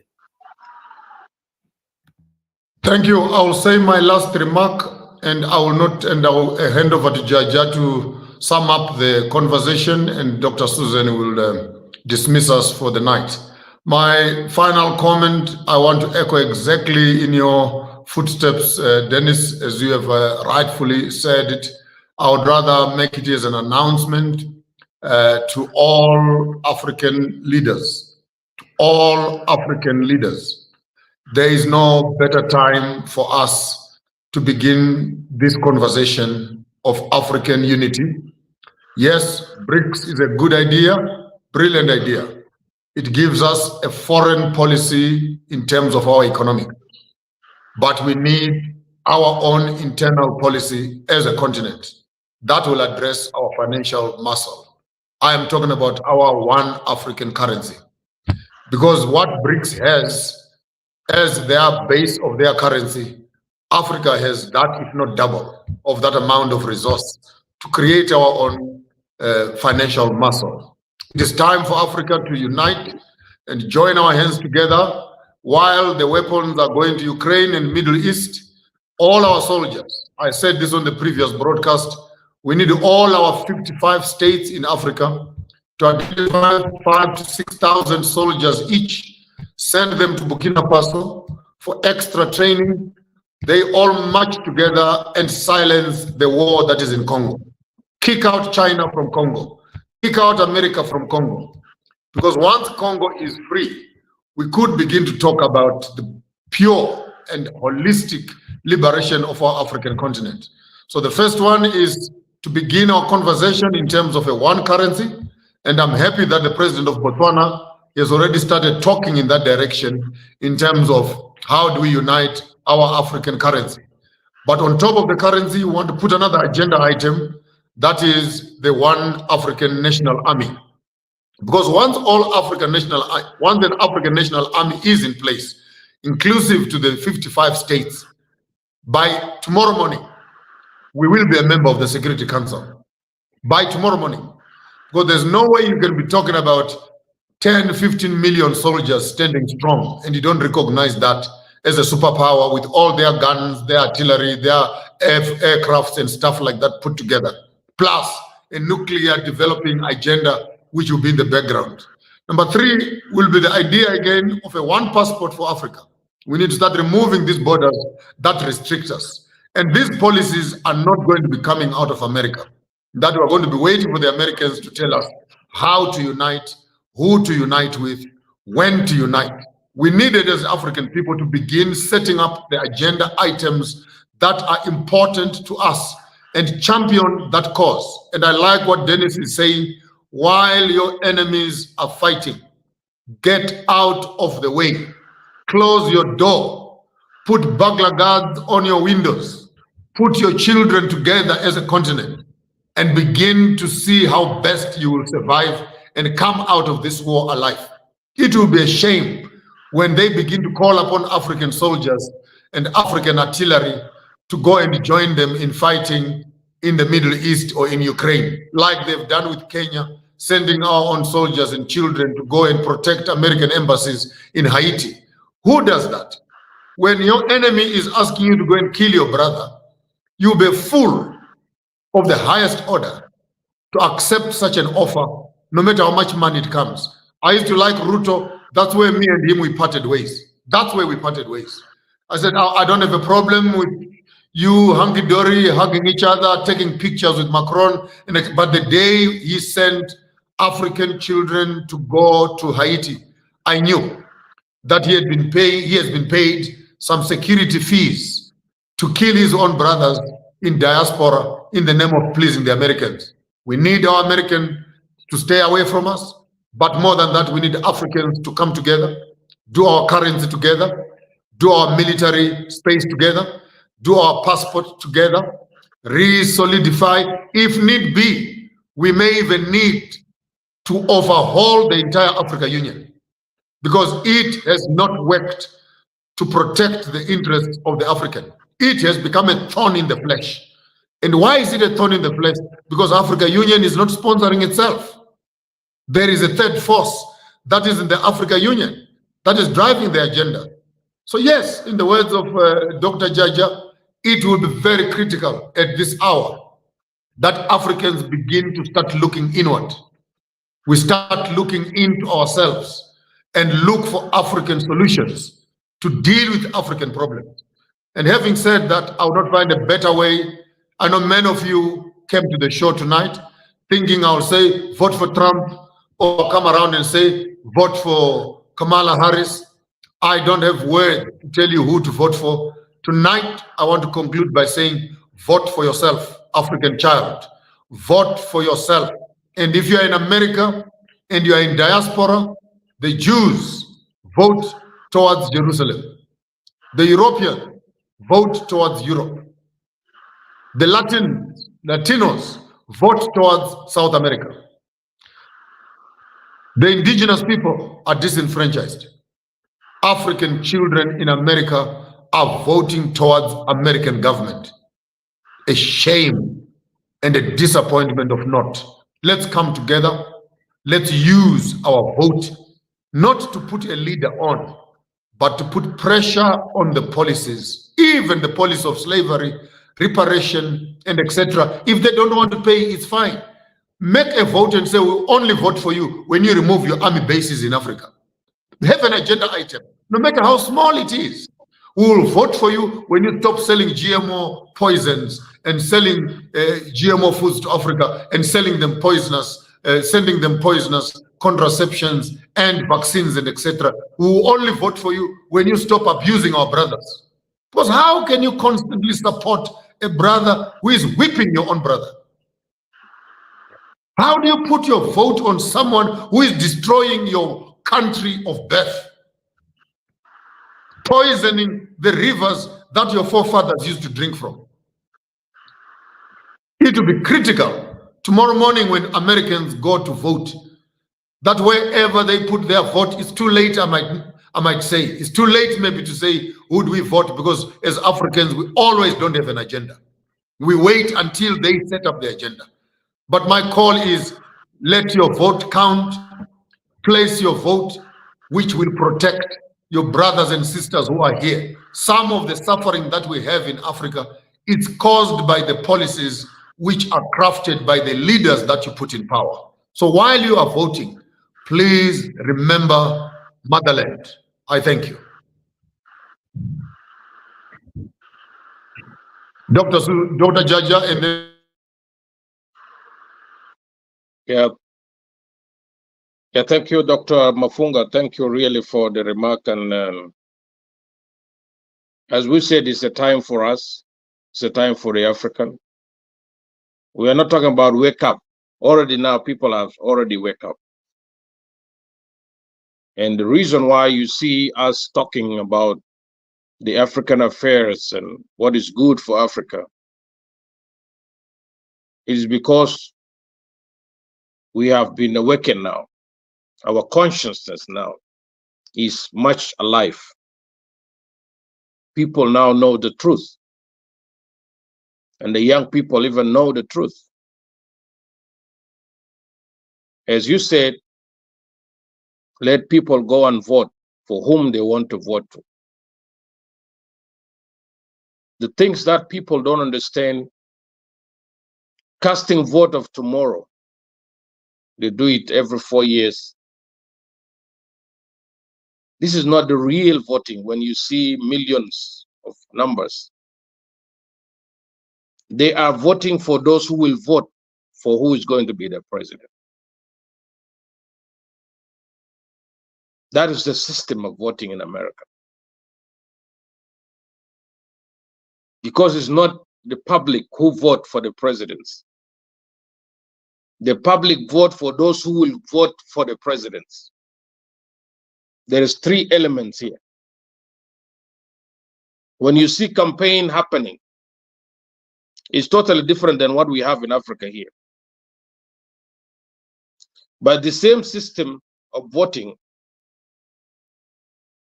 in Africa is being decided by what? By the electoral system, which is in Europe. You queue people here in Africa, but the result is in Europe. And they know whom they want to bring. This is really, it has to change. These things has to stop. We have to create our own, where people will say, we vote for the presidents. We vote for you. Do you know the reason why many leaders, they don't implement what they promise people for? Because they know that they did not come through the voting of the people. That is why they change constitution from time to time. But the good thing we have now, young people who have rise up, who are setting up the example. Because any revolution, it don't start with many. Start with 2, 3, 4. And people follow. We have seen now the 3 example leaders of Sahel. Now Senegal is to join them soon. Guinea Conakry and Gabon. The reason why they did not accept them, because they are still under their masters. And Chad now is joining, and many will join.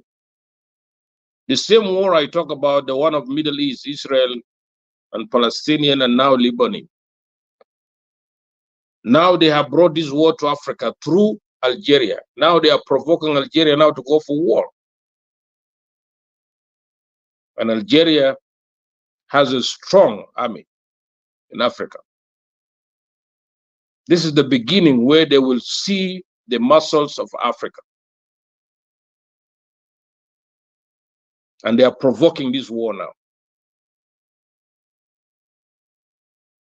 We are talking about one army, or to have thousands, 300,000 to be trained for Africa.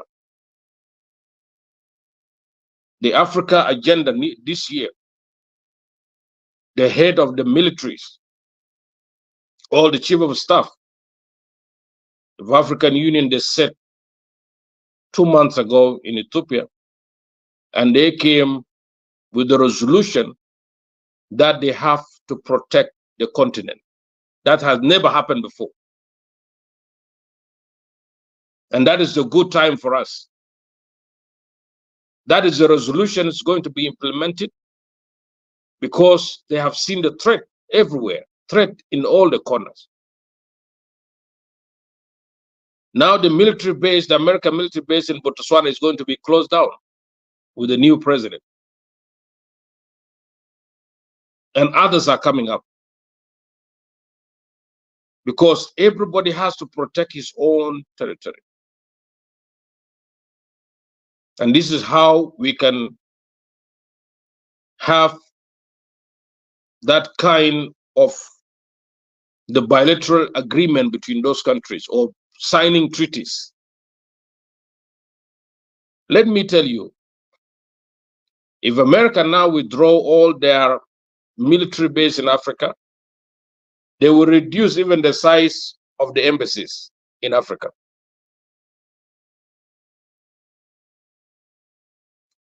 So when we told them to leave Niger and Burkina Faso, it's about the sovereignty. When you exercise the powers you have of the sovereignty, you can tell them you have to leave. That is why France is not there anymore. But it's still, they will go around and come through Ghana, come through other countries like Benin, allowing the warship of France to come around. But people now has awakened already. It's good that we have brought these things through the election, because that election of America is connected to the whole global policies.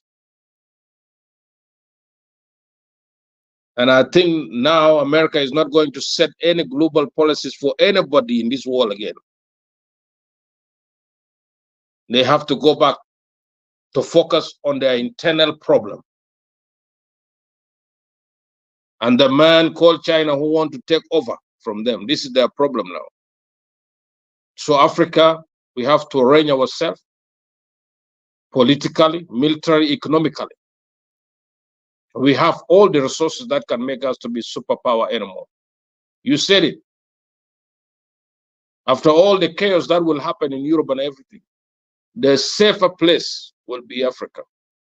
And I want to encourage our African brothers. The land is still there. Your ancestors, you are welcome. This is your home too. You prepare yourself for the exodus. And it's going to be soon.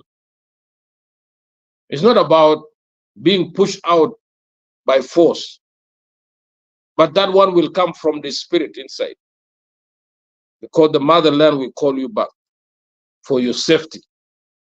And it's going to happen. Thank you. God bless you. Over to you, Dr. Susan.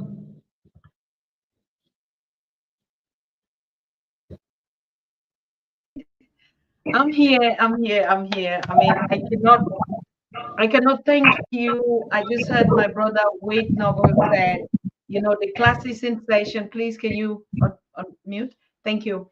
The class is in session and that everybody is learning.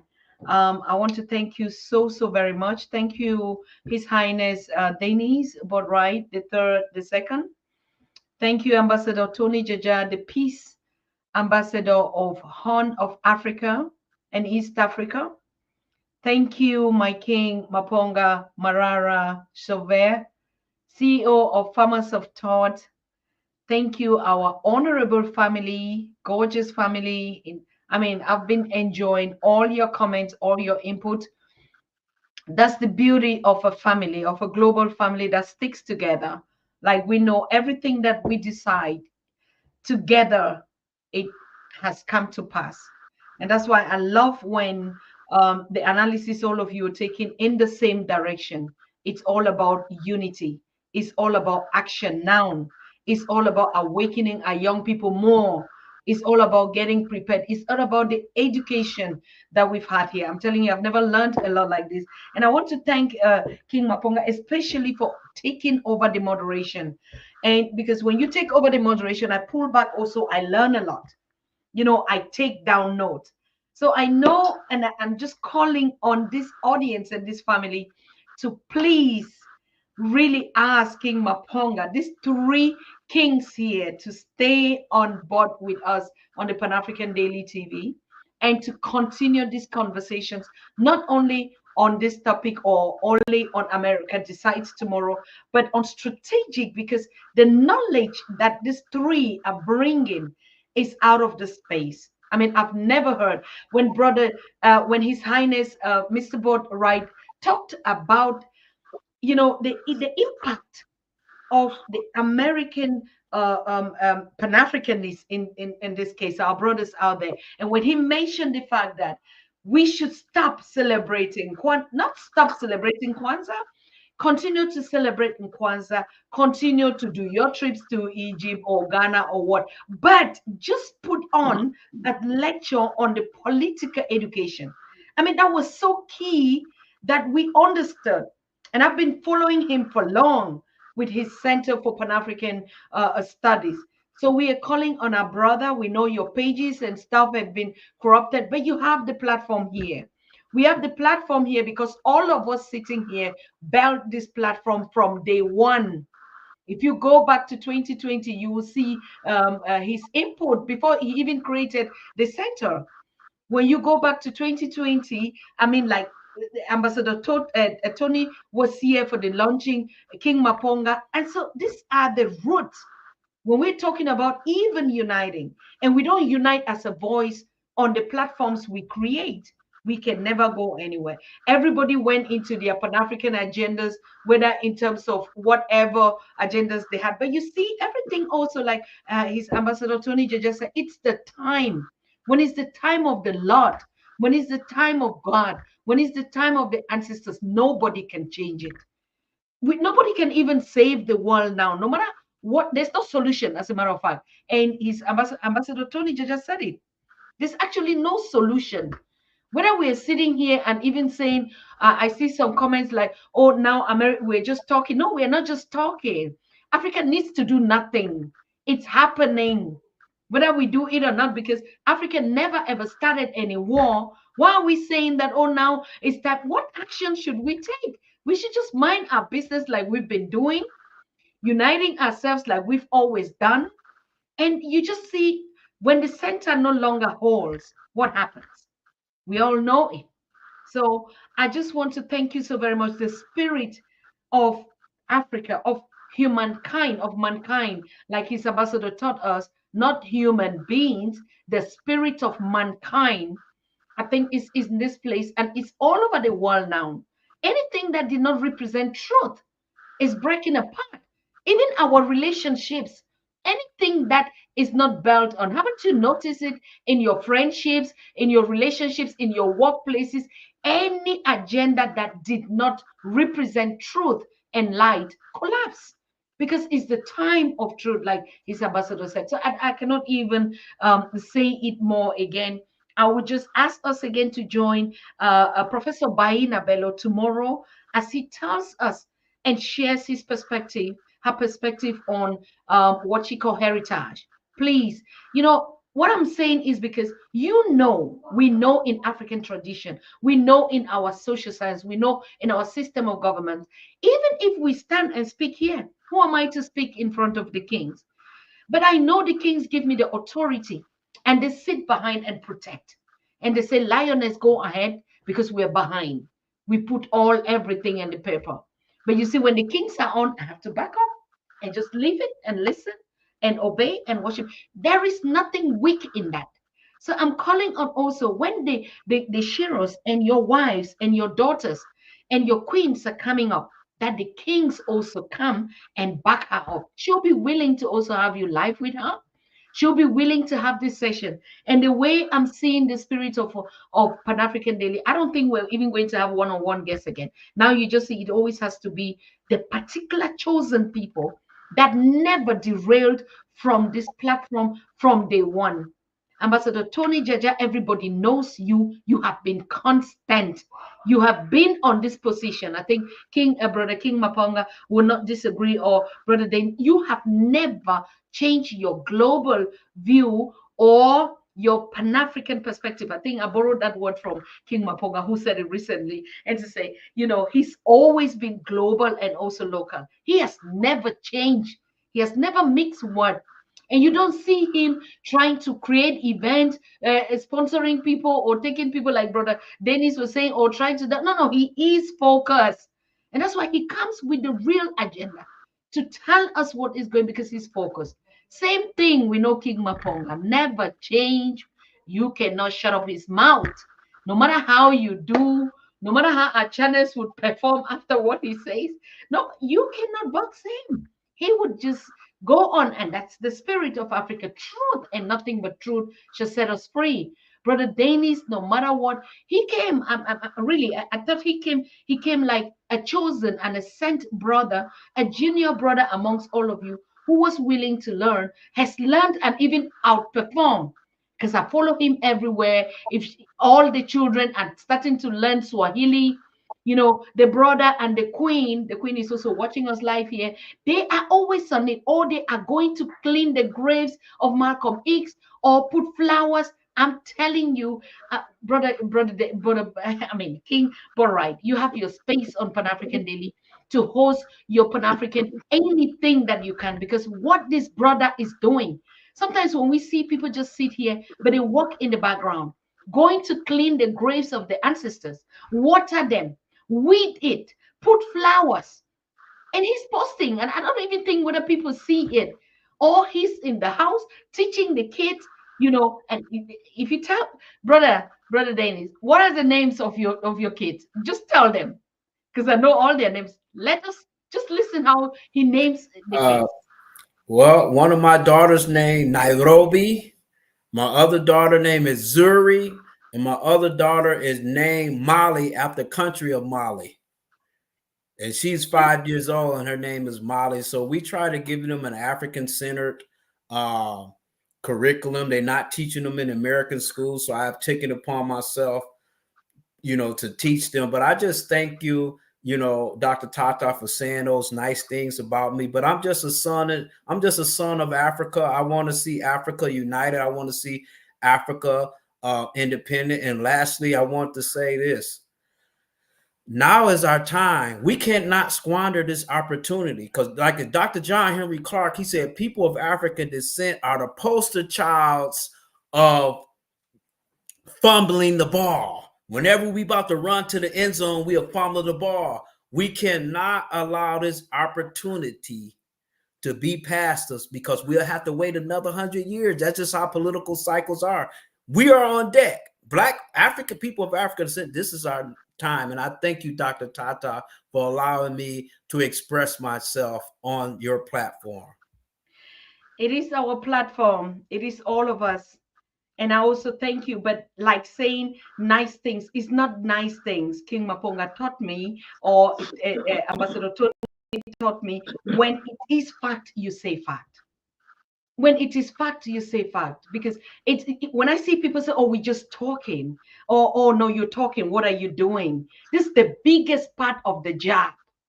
This is the biggest. Africa, we don't know arms. God never gave us the strategy as mankind to kill one another to develop those things. Not that we couldn't do it. Our job is to support one another, be there for one another, tap one another, sing for one another, dance for one another. We were made in that way to just enjoy the planet and life. And so I cannot twist my word, brother, without actually saying what I see you do, because you just don't talk. You just don't come. Like when they say we talk, you do the job. And people who don't know have to know. Okay.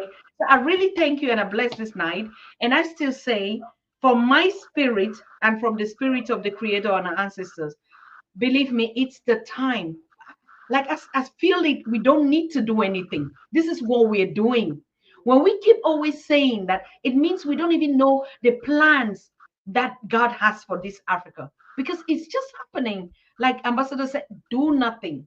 You just begin to promote this love, push the love as much as possible for one another, and you just see it go down. So I want to thank you so very much. And tomorrow, like I said, we're going to join Professor Baina and to listen about the untold stories of the Haitians in their revolution movement. And we knew Haitian was the first ever that taught us what liberation was by his emperor. You know, all these positive things that when we follow through, and it's not a coincidence. It's just happening now. It's just time. So I thank you so very much, and good night to all of you. I don't know, King Maponga, Ambassador Tony. I just like, we should not even separate from here today, but let's wait and see for tomorrow, and we'll gather back here tomorrow, because even the conversation with Professor Baina, we would have known the vote, isn't it? So after the vote, after Americans decide, we have to gather back here and hold the same conversation all on Wednesday. So peace and blessings to all of us, and we see us tomorrow. Thank you so very much. Bye. Thank you. Thank you for the family. Thank you for everybody. Yes, thank you. Thank you so very much. So good night. I don't have anything again to say. You are watching the Pan-African Daily TV with Dr. Susan Tata. The Africa we want. Unity, consciousness, our culture, our spirituality, our history. One Africa for Africans worldwide. Motherland's calling its diaspora home. Join my voice. Join my team. Join my campaign. Campaign 21 hashtag 1 million subscribers on the Pan-African Daily TV YouTube. Be a volunteer. Apply now. Be the new Africa.